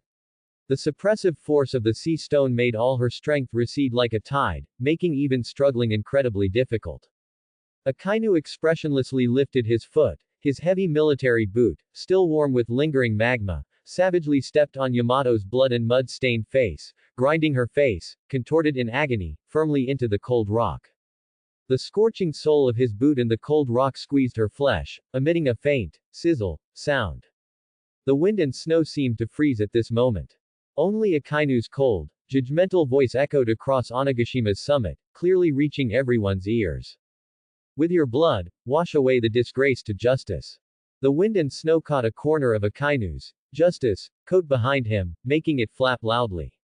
A few snowflakes fell on his military boot, and on Yamato's bloody face, instantly melting from her body heat and the bloodstains. The heavy curtains in the Fleet Admiral's office at Marine Headquarters remained tightly drawn, blocking out the light from outside and leaving only a few wall lamps casting a dim yellow glow and distorted shadows on the mahogany floor. The air was thick with the remnants of cigar smoke and an invisible, suffocating heaviness. Fleet Admiral Sengoku stood in front of the massive floor-to-ceiling windows, his back to the room. He was clutching a photograph, his fingertips trembling slightly from the force. In the photo, Yamato was covered in blood, her shoulder blades pierced by thick sea stone chains. Her eyes were unfocused but held an untamed wildness, like a cornered beast. Akainu's military boot was pressing down on her bloodied face, with the collapsing cliffs of Onagashima in the background. Sakazuki. Sengoku's voice was low and hoarse, as if squeezed from deep within his throat. She is just a child. Akainu Sakazuki stood in the center of the office like a statue cast from magma. He wore the great cloak of justice, and dark red magma slowly flowed over his right arm, emitting a scorching heat. Hearing Sengoku's words, he spun around abruptly, cold flames burning in his magma-like pupils. A child. Akainu's voice was like rolling volcanic rock, deep and full of destructive power. Fleet Admiral. Have you forgotten her lineage? She is the full offspring of Kaido of the Beast's pirates, the ogre's blood, that flows with destruction and chaos. Her very existence is a blasphemy against justice. The Gorosei's orders are clear: ignite a new Marineford war, use her blood, Kaido's life, and Whitebeard's downfall to rebuild the Marine's prestige. Wash away the shame of Ace's rescue. He took a step forward, and a wave of scorching heat rushed out, instantly charring and smoking the carpet beneath his feet. He suddenly waved his hand, and a jet of magma shot out, landing precisely on the huge map of the New World hanging on the wall. Sizzle. The area representing the location of Onagashima was instantly swallowed and incinerated by the magma, turning into a scorched hole. The God Slayer project has been initiated. Akainu's voice was decisive and brooked no argument. Objective: annihilate the four emperors. In this campaign, there will be no hesitation. No mercy. Only absolute purification. Kizaru Borsellino leaned against the doorframe, fiddling with a golden coin between his fingers. The coin flipped and spun, reflecting the dim yellow light of the wall lamp. He adjusted his amber sunglasses, a casual curve playing on his lips. Godslayer project. That sounds terrifying but, Fleet Admiral, the will of the Gorosei, it seems we don't have the option to refuse, do we? His voice was lazy, yet held a cold reality. The broadcast equipment is ready, with global signal coverage. This trial of justice requires a sufficiently shocking opening statement. Sengoku slowly turned around. The exhaustion on his face was deeper, the wrinkles around his eyes etched like knife marks. He looked at the charred hole burned through the wall by the magma, then lowered his gaze to the bloodied photograph in his hand. The prayer beads in his palm rattled as he clenched them. Finally, he took a deep breath, as if trying to suppress all his struggle and powerlessness deep into his lungs. He walked to his desk and picked up the specially designed golden Den Den Mushi, the global broadcast initiator. Prepare the global broadcast. His voice regained the dignity of a fleet admiral, yet carried a hint of subtle fatigue and coldness. Target: Marineford Execution Platform. Content: the public trial of Ogre Princess Yamato. His finger heavily pressed the activation button. Invisible radio waves instantly crossed oceans and continents, and countless Den Den Mushi projection screens hanging in taverns, squares, civilian homes, and even pirate ships lit up simultaneously. The noisy world seemed to hit a pause button, and everyone's gaze was drawn to the image on the screen. In the center of the screen was Marine Admiral Akainu Sakazuki. He stood tall and straight like a spear, towering over the platform of the Marineford Execution Square. Behind him, a massive relief sculpture of the two characters for justice, symbolizing the absolute authority of the Marine, gleamed with a cold metallic sheen under the searchlights. Under his feet, he was stepping on a tattered flag, covered in dirt and dark red stains. It was the Jolly Roger of the Beast's pirates, seized from Onigashima. Not far behind Akainu, a massive cage made of sea stone was particularly glaring. Yamato was curled up in the cold corner of the cage, the thick chains on her shoulder blades reflecting a chilling glow under the lights. She was covered in blood, her orange hair plastered messily against her pale cheeks. Her eyes were tightly closed, seemingly unconscious, with only the slight rise and fall of her chest proving she was still alive. This sight was filled with a sense of violent conquest and suffocating oppression. Akainu's gaze was sharp as a hawk's, piercing through the screen, as if staring directly into the soul of every viewer. His voice, amplified by the sound system, rolled like thunder across every corner of the world, clear, cold, and carrying an undeniable tone of judgment. Citizens of the world government, maintainers of the order of the seas, and all you scum who dare challenge justice. He paused slightly, his magma-like pupils sweeping across the camera lens, bringing an invisible pressure. The woman in this cage before you is named Yamato. She is the biological daughter of Kaido of the Beast's pirates, who dominates the New World and brings ruin and disaster to countless islands. Within her flows the same, ogre bloodline, as her wicked father. This is a cursed blood, born for evil, bringing destruction and chaos. Her very existence is a stain on this ocean. A cancer on peace and order. Akainu's voice suddenly rose, filled with a sense of awe-inspiring justice. Today, the Marine, representing the world government and absolute justice, hereby declares. 7 days from now, right here, at the Marineford Execution Square, we will publicly execute this fool carrying the ogre blood of nation destruction, using her blood to wash away the shame her father brought upon these seas. To cleanse the stain on the name of justice. He suddenly raised his right hand, his massive magma giant fist pointing toward the sky, as if declaring the Marines' resolve to the entire world. All who sympathize with the Beast's pirates. All who attempt to rescue this fool. All who question marine justice. Just then, the broadcast screen abruptly switched. It was no longer the Marineford execution platform, but a stretch of sea in a raging storm. A dilapidated fishing boat, flying the flag of Wano country civilians, tossed helplessly in the turbulent waves.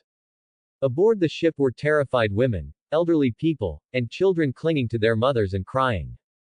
The camera zoomed in, clearly showing several well-equipped battleships flying the Marine flag, coldly aiming their cannons at the defenseless fishing boat. Fire! A cold Marine officer's voice came through the screen. Boom! Boom! Boom! Deafening cannon fire tore through the wind and rain. Orange-red flames instantly engulfed the small fishing boat. Splinters flew everywhere. Flames shot into the sky. Piteous cries and desperate screams were instantly drowned out by the roar of the explosion. A woman holding a baby was violently thrown by the blast wave, plunging into the cold, turbulent, ink-black sea. The baby flew out of her arms, tracing a brief, desperate arc in the storm before being swallowed by the giant waves. Leaving behind only a heart-rending cry that was abruptly cut short. The image froze here. The woman's desperate eyes before falling into the sea, and the moment the baby disappeared into the waves, were cruelly magnified.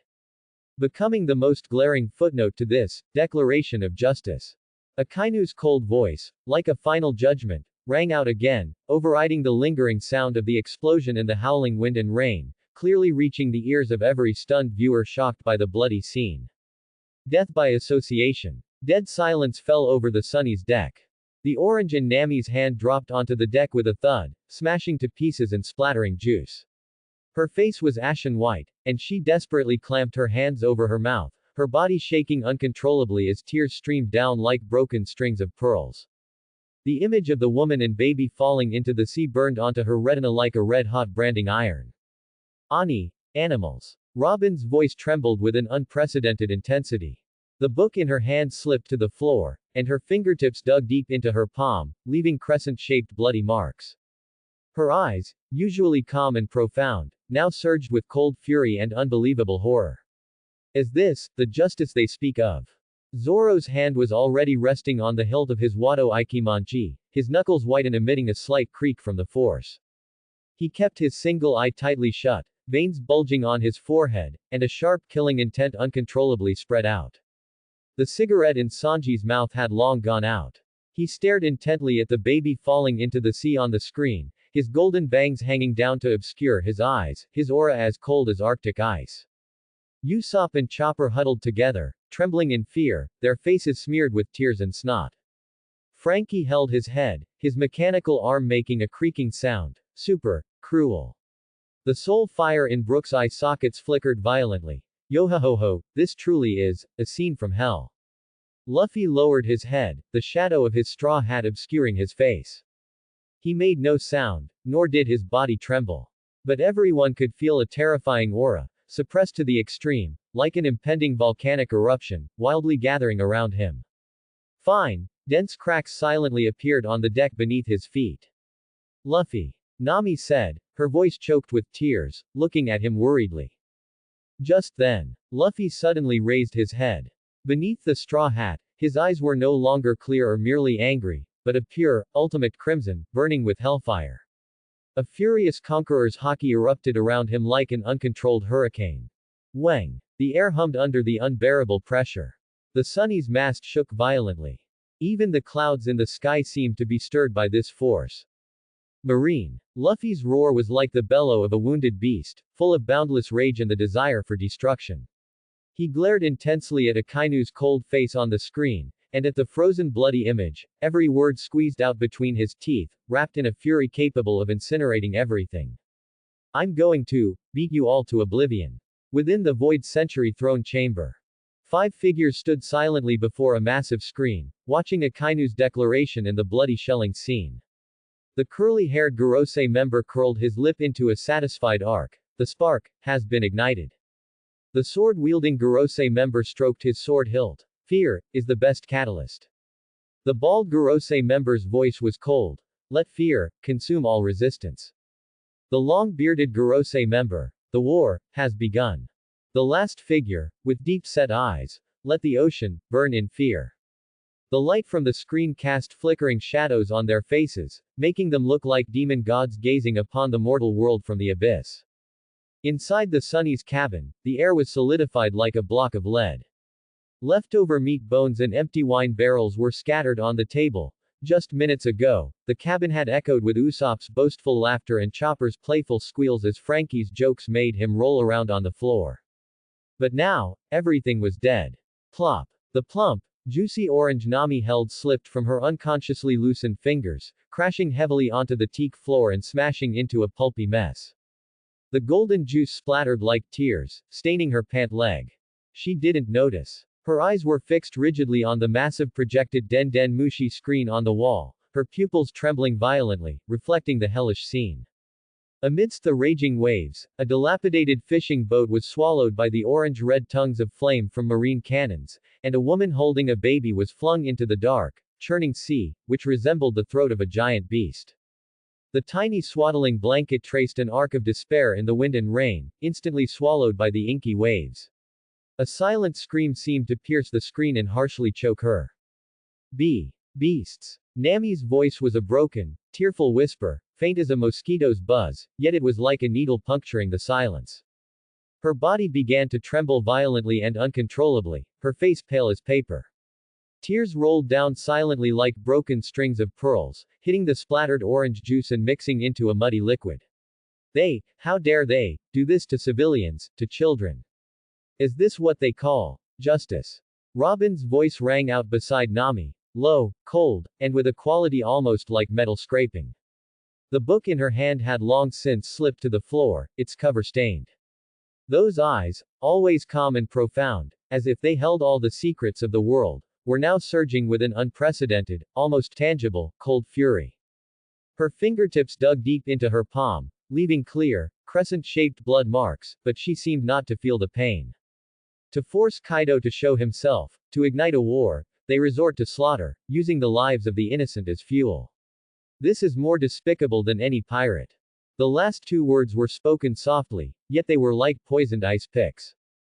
Zoro did not speak. He had his back to the screen, but his right hand was already pressed tightly against the hilt of the Wado Ikimonji at his waist. Veins bulged from his knuckles from the excessive force, emitting a faint, grating, creak. He kept his single eye tightly shut, the blood vessels near his temple throbbing like earthworms. A killing intent so sharp it seemed to cleave the air spread uncontrollably from him, causing Chopper, who was nearby, to instinctively shiver. The cigarette in Sanji's mouth had long gone out, and a long ash fell onto his leather shoe. His golden bangs hung down, obscuring his eyes, making his expression unreadable. But the aura emanating from him was no longer his usual flippancy or knightly elegance, but a bone-chilling killing intent, like Arctic ice. He stared at the spot where the baby's swaddling had vanished on the screen, his Adam's apple moving with difficulty, as if he were forcibly swallowing the surging rage. Wah! Wah! Usopp and Chopper clung tightly to each other, like startled quails, their bodies shaking like sieves. Tears and snot smeared Usopp's long nose and Chopper's furry cheeks. It's too horrible. The Marine, how could the Marine? Chopper's voice was thick with sobs, his large, watery eyes filled with terror and disbelief. Super cruel. Frankie held his iconic pompadour, the joints of his mechanical arms emitting a creaking sound. Beneath his blue wig, the face that was usually stretched in a wide grin was now taut, filled with anger and helplessness. The soul flame in Brook's eye sockets flickered violently, like a candle in the wind. Yo-ho-ho-ho. This is truly colder than the winds of the underworld. They didn't even spare a baby. His voice had lost its usual humor, leaving only sorrow and profound sadness. Everyone's gaze ultimately focused on a single figure. Luffy. He had his back to everyone, facing the wall that displayed the hellish scene. His head was bowed, his iconic straw hat pulled very low, the shadow of the brim completely obscuring his face. He made no sound, and his body didn't tremble at all. He just stood there silently, like a frozen statue. But everyone could sense it. An indescribable, terrifying aura, suppressed to the extreme, was frantically condensing and compressing around him. It wasn't simple anger, but the stored power of a sleeping volcano, the deadly silence before a storm, carrying a ferocity that threatened to destroy everything. The teak deck beneath his feet silently developed fine, spiderweb-like cracks that continued to spread. Luffy. Nami said, her voice thick with sobs, looking worriedly at the silent figure. She could feel that beneath the calm was magma capable of incinerating everything. Just then, Luffy suddenly lifted his head. The straw hat was abruptly blown off by an invisible force, spinning as it landed on the deck beside him. The eyes that were revealed, they were no longer the clear, naive ones of the past, nor the excited or angry ones seen during battle. Ferocious, tangible conqueror's haki could no longer be suppressed. Like an ancient beast breaking free of its chains, it erupted violently from him. The air let out a terrifying hum, like metal twisting under unbearable pressure. The entire Sunny shook violently. The mast groaned, creak, creak. The cabin windows shattered, crack. The clouds in the sky seemed to be stirred by this invisible power, beginning to spin and converge wildly. You bunch of scum, who are more disgusting than pirates. I'm going to send all of you flying. With his final roar, the conqueror's haki, accumulated to its peak, completely lost control. It swept out like an invisible tsunami. It was no longer aimed at an enemy, but indiscriminately impacted everything around him. Wah! Usopp and Chopper bore the brunt of it. They couldn't even groan before their eyes rolled back, blood leaked from their noses and mouths, and they collapsed limply onto the floor. Nami, Robin, Frankie, and Brooke felt an irresistible massive force slam into their chests, their brains feeling as if they'd been hit by a sledgehammer. Their vision went dark, and they stumbled backward, desperately grabbing onto nearby fixed objects to keep from falling, their faces instantly turning deathly pale.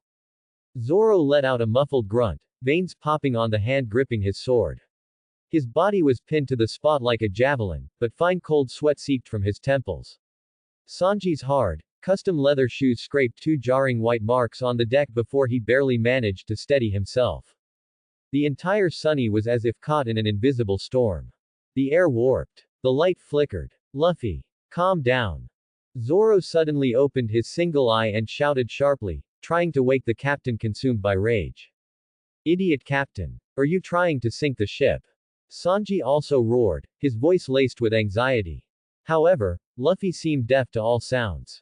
His blood-red eyes were fixed on the screen, his chest heaving like bellows as he gasped for breath.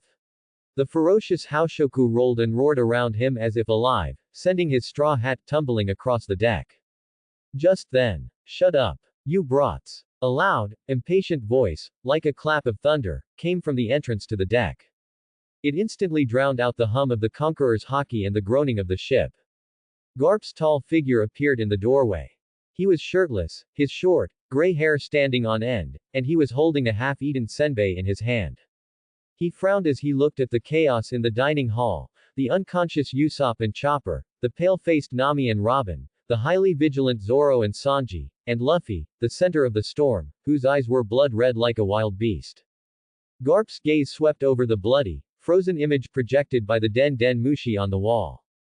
His eyes narrowed slightly, but there was no expression of surprise or anger on his face. Rather, it was as if he had spotted some troublesome trash. TCH. He clicked his tongue, casually shoved the rest of the senbei into his mouth, and mumbled indistinctly, "This trick again.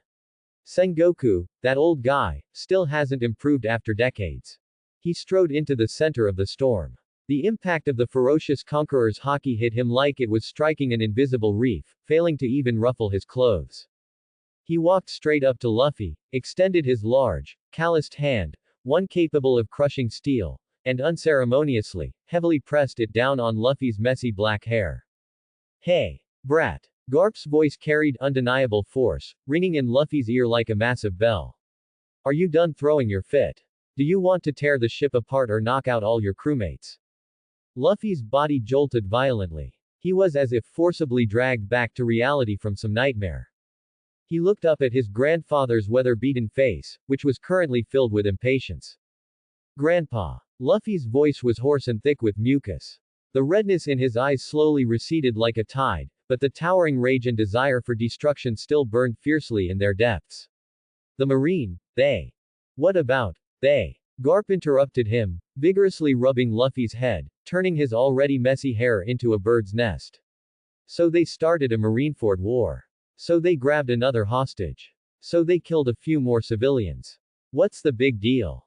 Garp's words were like a bucket of ice water, causing Nami and the others, who were just recovering from the Haoshoku impact, to instantly widen their eyes and stare at him in disbelief. "Mr. Garp, how can you say that?"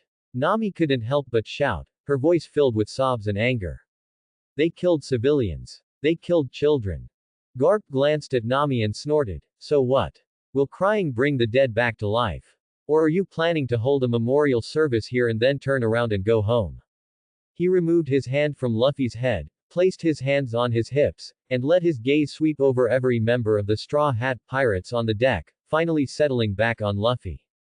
His eyes were no longer the impatient ones from before, but became sharp like a hawk's, carrying a cold ruthlessness born of experience and seeing through life and death, and an undeniable resolve. "Listen, brat." Garp's voice dropped, yet carried the weight of 1,000 pounds. "This sea has never been a playground for children's games. Justice. Evil. That's all bullshit. The biggest fist wins. The Marine has their justice, and pirates have their freedom, but in the end, it's all decided by fists." He pointed at Akainu's cold face on the screen. "That magma brat, and Sengoku and the Gorosei behind him, they dare to do this because they think their fists are hard enough. They think no one can stop them. Garp's lips curled into an extremely rough arc, full of wildness and disdain. He suddenly clenched his fist, his knuckles cracking like popping beans. Now, they've set up a new Marineford war. They want to use that Kaido lass's blood as bait to lure Whitebeard and Kaido over, and take them all out in one fell swoop. And while they're at it, deal with everyone who dares to cause trouble. He paused, staring intensely at Luffy's eyes, which were still burning with rage. Brat. Didn't you want to send them flying? Didn't you hate their indiscriminate slaughter of the innocent? What good is going crazy and unleashing Haoshoku here? Garp suddenly stepped forward, his massive body bringing a strong sense of oppression. He extended a thick finger, almost poking Luffy's nose. If you're a man, follow me. Go to Marineford. Smash their execution platform. Pound that magma brat's dog head into the ground. And their fortress of justice, that they're so proud of. Garp's voice suddenly rose, thundering throughout the entire Sunny, carrying a wildness that tore through everything and an undeniable dominance. Tear it out by the roots. Boom. Garp's words were like lighting the final fuse. The redness that had just receded from Luffy's eyes was instantly replaced by an even more ferocious, pure fighting spirit. It was no longer uncontrolled rage, but a desire for destruction that had been guided, ignited, and pointed toward a clear target. That sounds super fun. Frankie was the first to respond, striking his signature pose, his mechanical arms clicking. For the tears of Nami-san and Robin-chan. I'll kick those marine fools to pieces. Sanji relit a cigarette, a cold light flashing in his eyes. A good chance to try out new moves. Zoro slowly drew the Wado Ikimonji, the blade shimmering coldly in the dim light. Nami wiped away her tears, her eyes becoming resolute. Since we're going, let's make a huge scene. Robin picked up the book from the floor, gently brushed off the dust, and a cold curve appeared at the corner of her mouth. The pen of history, it's time for new hands to hold it.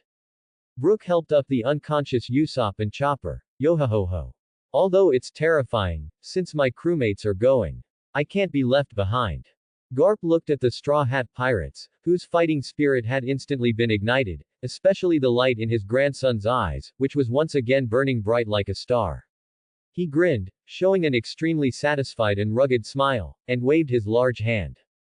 Lads, hoist the sails. Target, Marineford. We'll give those marine grandsons a retirement gift they'll never forget. The Sunny's sails billowed like full lungs, cutting a straight white line across the azure sea. On deck, the Straw Hat Pirates were all busy with their tasks, and the air was thick with a mix of tension and excitement, signaling an impending battle. Luffy sat cross-legged on the lion figurehead, his rubber arms stretched out, trying to snatch the latest newspaper from the squawking, flapping claws of a news coup. Hey, stupid bird, let me see the newspaper. Luffy yelled, craning his neck. Caw. 100 berries. 100 berries. The news coup deftly dodged, batting Luffy's hand away with its wing. I'll give you all the meat. Just give me the newspaper. Luffy didn't give up, stretching out his other hand. Caw. Cash. Cash. The news coup flapped its wings and flew higher. Just as the man and bird were entangled, a calloused, thick-knuckled hand, like an iron clamp, reached out from the side and precisely pinched a corner of the newspaper. You're too noisy, brat. Garp's voice was rough with impatience. He tugged, and the newspaper came free from the news coup's claws. The bird stumbled, flapped its wings, landed on the mast, and squawked in displeasure. Garp ignored the bird, his gaze casually sweeping over the newspaper's front page. When his eyes landed on the huge photograph that filled the entire page, the impatience on his face instantly froze. The background of the photo was the collapsing cliff of Onigashima, filled with wind and snow. In the center of the photo was Yamato, lying on the ground. She was covered in blood, her orange hair plastered messily to her pale cheeks, her eyes tightly closed, seemingly unconscious. Most glaring were the two thick, heavy sea stone chains, gleaming with a cold light, like the fangs of a venomous snake, cruelly and mercilessly piercing through her shoulder blades. Blood stained the chains and the ice and snow beneath her, forming a shocking crimson patch. In one corner of the photo, a foot covered in lava and wearing heavy military boots was mercilessly stepping on her blood-stained cheek, crushing her firmly against the cold rock. Time seemed to stop at this moment. Garp's fingers, clutching the newspaper, tightened abruptly. The stiff paper let out a strained creak in his hand, instantly crumpled into a ball. The muscles on his face twitched slightly, and his eyes, usually filled with wildness or playfulness, were now like a frozen, bottomless cold pool, churning with a chilling storm that made one's heart palpitate. He seemed not to hear Luffy's dissatisfied grumbling beside him, nor to see the news coup stomping its feet on the mast. His gaze penetrated the paper, penetrated time and space, falling on the chains piercing the shoulder blades, and on the military boot stepping on the face. The floodgates of memory burst open. No longer blurry fragments, but clear as if yesterday had returned. Flashback. The dark corridor of Impel Down Level 6. Ace, his wrists cuffed by sea stone chains, stumbled past. Garp stood in the shadows, his fists clenched tightly, nails digging deep into his palms. Marineford execution platform. Ace knelt on the platform, his hands tightly locked behind him by sea stone cuffs. Akainu stood nearby, his lava fist ready to strike. Garp stood below the platform, his jaw clenched, his muscles taut as stone. Akainu's lava fist, with a destructive aura, it slammed fiercely into Ace's chest. The scorching heat, the piercing shriek that tore through the air, the desperate look that instantly froze. Ace's chest was pierced. Blood gushed out like a fountain. His body slumped forward helplessly. Garp's eyes were bloodshot, a bestial growl escaped his throat, yet he was bound by invisible chains, unable to move. Ace's last smile. He lay on the ground, looking in Garp's direction, his mouth seeming to want to form a smile, but it ultimately froze on his face, his eyes quickly dimming. Chains through the shoulder blades. Garp's voice was low, like muffled thunder rolling in the clouds, each word squeezed out from between his teeth, carrying the cold taste of rust and an extreme, suppressed fury. Sengoku. He slowly raised his head, his gaze seemingly piercing through mountains and rivers, directly into the depths of Marine headquarters. Decades. You fool, are even more despicable than pirates. The voice wasn't loud, but it carried a soul-piercing power that instantly silenced the entire noisy deck. Everyone felt the tangible, icy, blood-freezing, terrifying killing intent. Luffy was startled by his grandpa's sudden change. He craned his neck to look and saw the photo in the newspaper. Instantly, the dissatisfaction in his eyes was replaced by raging anger. Fool Marines. Luffy suddenly jumped up, his rubber arm instantly stretching out, pointing towards Marineford, his eyes bloodshot. Grandpa. Now. Immediately. Go to Marineford. I'm going to punch that red dog who stepped on her flying. I'm going to punch the entire Marine headquarters flying. He shouted excitedly, his rubber body expanding and contracting violently with anger. Just then. 100 berries. Newspaper money. The news coup, whose newspaper had been snatched, seemed enraged by Luffy's shouting, or perhaps simply felt offended. It suddenly swooped down from the mast, its sharp beak like a dagger, aimed straight at the back of Luffy's head. So noisy. You flat-feathered beast with no sense. Garp didn't even turn his head. His right hand, still clutching the newspaper, waved backward with extreme casualness, as if swatting a fly. Boom. A dull explosion. The unlucky news coup didn't even have time to let out a cry before it was hit by an invisible cannonball. Its body instantly deformed in midair, exploding into a blurry mess of blood and feathers.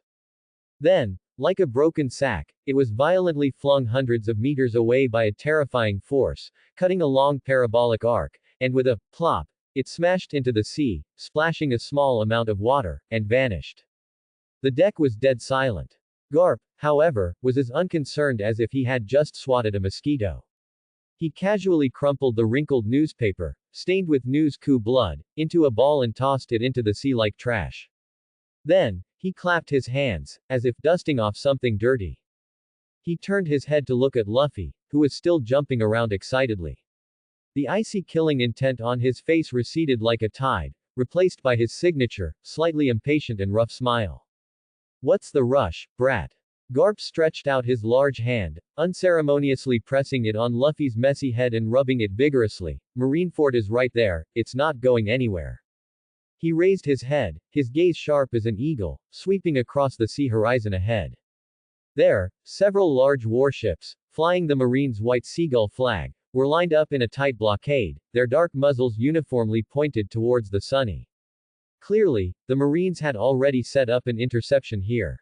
See. Garp grinned, revealing a mouthful of white teeth, his smile full of wildness and disdain. Those Marine brats, they even prepared a warm-up match for us. He clenched his fist, his knuckles cracking like popping beans, and an invisible, heart-pounding sense of power began to gather around him. First, let's dismantle this annoying fleet of broken ships. A warm-up. Stretch our muscles. Ding. Detected Marine interception fleet's intent to massacre civilians. Host's Guardian will resonates with the origin of justice. Emotional core drive index 55%. Skill earthquake wave conduction compatibility increased to A rank. The cold system prompt sounded in the depths of Garp's consciousness, accompanied by an even more refined and surging sense of power flowing into his limbs and bones. Garp's eyes blazed with light. He stomped his left foot forward abruptly. Boom. The Sunny's deck beneath his foot let out a dull groan. The entire ship sank slightly for an instant. Warm-up begins. Garp roared, and like swatting away mosquitoes, he threw a punch into the air towards the several Marine warships waiting in formation on the sea ahead. A terrifying explosion, so muffled it pierced the soul, as if space itself was forcibly compressed and then instantly released, violently erupted. No energy beams. No flame impact. Only an invisible shockwave, condensed to the extreme and carrying high-frequency spatial vibration ripples, like the hammer of a world-destroying giant god, instantly traversed hundreds of meters across the sea. The first Marine flagship to bear the brunt, at the moment of contact with the shockwave, was as if struck head-on by an invisible, multi-million-ton giant hammer. Crack. Rumble. The hard steel armor terrifyingly collapsed, twisted, and tore inward like fragile paper. The ship's keel let out a strained groan. The entire massive warship, weighing several thousand tons, was actually snapped in half at its middle by this brute, unreasonable physical force. The piercing sound of metal breaking, explosions, and soldiers' screams intertwined. The huge hull broke into two sections, thrown high into the air with immense inertia, then slammed heavily into the sea, raising monstrous waves. The shockwave continued unabated.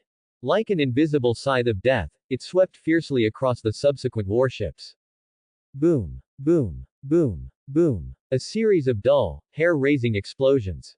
The main gun array at the bow of the second warship was instantly flattened into an iron pancake. The side armor of the third warship was torn open with huge gaps as if chewed by a giant beast, and seawater poured in wildly. The fourth warship was directly overturned, its bottom facing the sky. Just one punch. The Marines' carefully arranged interception fleet was instantly shattered like building blocks kicked over by a mischievous child. Only burning wreckage, floating debris, struggling drowning soldiers, and deafening aftershocks of explosions remained on the sea. On the Sunny's deck, there was dead silence. Everyone stared dumbfounded at the scene of destruction, like a miracle before their eyes. Luffy's mouth hung open, he even forgot his anger. Zoro's hand on his sword trembled slightly. Sanji's cigarette finally fell to the ground. Garp slowly withdrew his fist, casually shaking his wrist, as if he had just done something insignificant. He glanced at the mess on the sea, and a very rough, mocking sneer curled at the corner of his mouth. Tisk, warm-up's over. He turned around, his gaze sweeping past the stunned crowd, towards the faintly visible outline of the giant fortress in the distance, Marineford. You brats, Garp's voice rumbled like muffled thunder, with an undeniable decisiveness, it's time to give Marine headquarters a gift. The G-14 Marine Branch Fortress, this steel bastion guarding the entrance to the New World, now resembled a toy thrown into a furnace. Towering turrets burned, solid alloy armor twisted and deformed, and the air was filled with acrid scorch marks, the stench of blood, and a nauseating, thick, undiluted smell of alcohol. A low, suppressed, terrifying roar, as if from the abyss, struck every surviving Marine soldier's heart like an invisible heavy hammer. Above the central plaza of the fortress, a colossal shadow, obscuring the sky, was coiled. It was a dragon. A true azure giant dragon, existing only in myths and legends. Its body was unimaginably vast, like a continuous mountain range, covered in thick, metallic sheened azure scales. Its massive dragon claws, like sky-supporting pillars, were deeply embedded in the fortress's foundations, and every slight movement made the entire steel bastion groan under the unbearable strain. Its winding dragon body coiled around the fortress's tallest command tower, constricting the tower, which symbolized marine authority, until it creaked and was covered in cracks. The huge dragon head was lowered, and its lantern-like golden vertical pupils were now filled with hideous bloodshot lines, like two blood-red suns burning with rage and drunkenness, staring intently at the tiny marine soldiers below, who were like ants. The intense smell of alcohol, almost forming a tangible mist, mixed with the scorching dragon's breath exhaled by the giant dragon, carrying the scent of sulfur and destruction, enveloped the entire fortress like an invisible poisonous miasma. Soldiers who inhaled this breath all felt dizzy, their limbs weak, as if even their souls were being corroded. Kaido-sama, have mercy. We were just following orders. A marine captain collapsed behind a broken bunker, his voice cracking and breaking from extreme fear. His military saber had long fallen to the ground, and he desperately covered his ears, trying to block out the terrifying dragon's roar. Following orders. The giant dragon opened its massive maw, its voice like rolling thunder, with a heavy nasal tone and a heart-shattering rage that made the air tremble. Whose orders? How dare you touch my bloodline? It suddenly swung its dragon tail.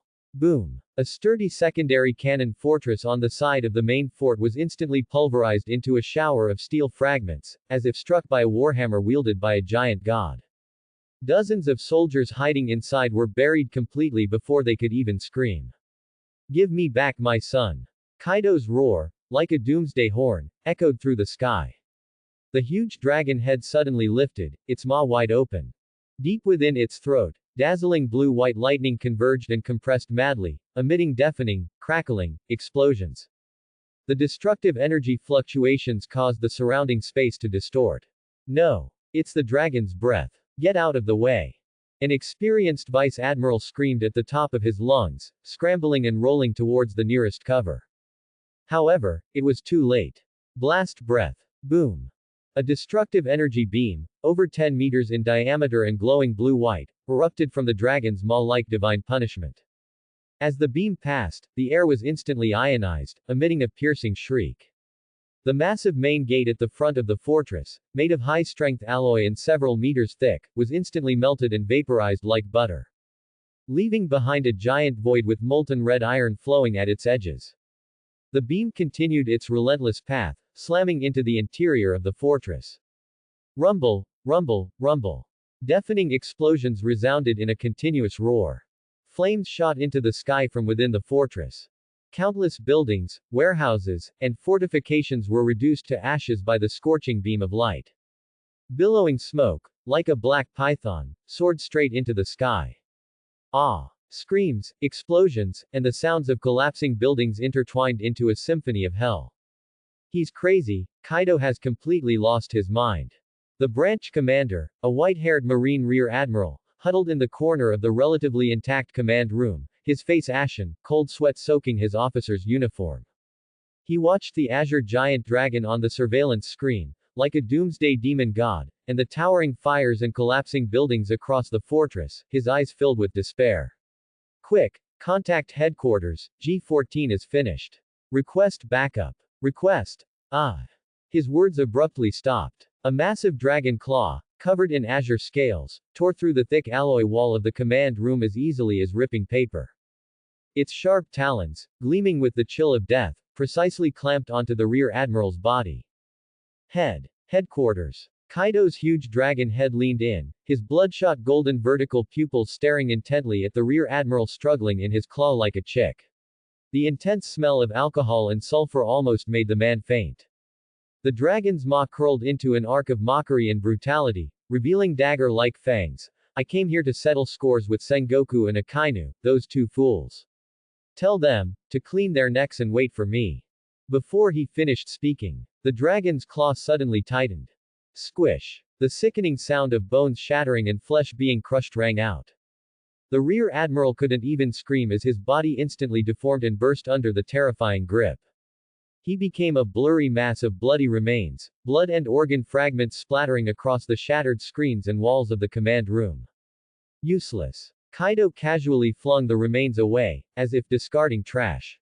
His gaze swept over the soldiers scurrying like headless flies, crying and fleeing for their lives in the fortress. There was no pity in his eyes, only a more intense brutality and desire for destruction. Marines. Kaido's roar sounded again, filled with boundless fury and the madness of having his reverse scale touched. You think you can threaten me by capturing my son? Gurgle, gurgle. His massive dragon neck rippled, as if he had taken another large gulp of alcohol, and the strong alcoholic vapor almost materialized into flames spewing from his nostrils. His colossal dragon body suddenly soared into the air from the fortress. A sky-obscuring shadow enveloped the entire sky. Listen to me. Kaido's voice, like rolling thunder, pierced through the roar of explosions and the cries of soldiers, clearly reaching the ears of every survivor, and seemed to transcend space, reaching distant Marineford. I don't care about your fooled, God-slaying plan. I don't care who you're trying to lure out. Dare to touch my bloodline. I'll send you all to hell. The moment the last word fell, Kaido's massive dragon body suddenly coiled and gathered power in the air. His thick dragon tail rose high. The tip of his tail, covered in azure scales, was now wrapped in countless blue-purple, violent lightning bolts, as if they were tangible. Crackling arcs of electricity tore through the air, emitting an aura of utter destruction. Thunder Bagua. Roar. Accompanied by Kaido's roar, filled with destructive desire, the massive dragon tail, wreathed in endless lightning, tore through the sky like a divine whip splitting heaven and earth. With a terrifying might capable of shattering mountains and evaporating oceans, it slammed into the most core area of the G14 fortress, the main cannon array that was still stubbornly resisting and continuously spitting fire. An indescribably terrifying roar erupted. The moment the dragon tail struck, time seemed to freeze for an instant. Immediately after, dazzling blue-purple lightning exploded like a supernova, instantly engulfing the entire main cannon array area. That pride of the Marines, composed of dozens of ultra-large caliber ship cannons, thick alloy armor, and complex energy transmission systems, upon contact with the dragon's tail wreathed in destructive lightning, there was no explosion. No fire. Only silent annihilation. Like ice cubes thrown into the sun's core.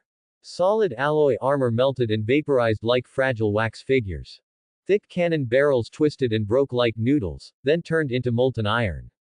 Complex energy lines instantly overloaded, burned out, and turned to ash. The entire main cannon array area, along with dozens of meters of deep foundation below it, was erased as if by an invisible eraser under the destructive power of Thunder Bagua.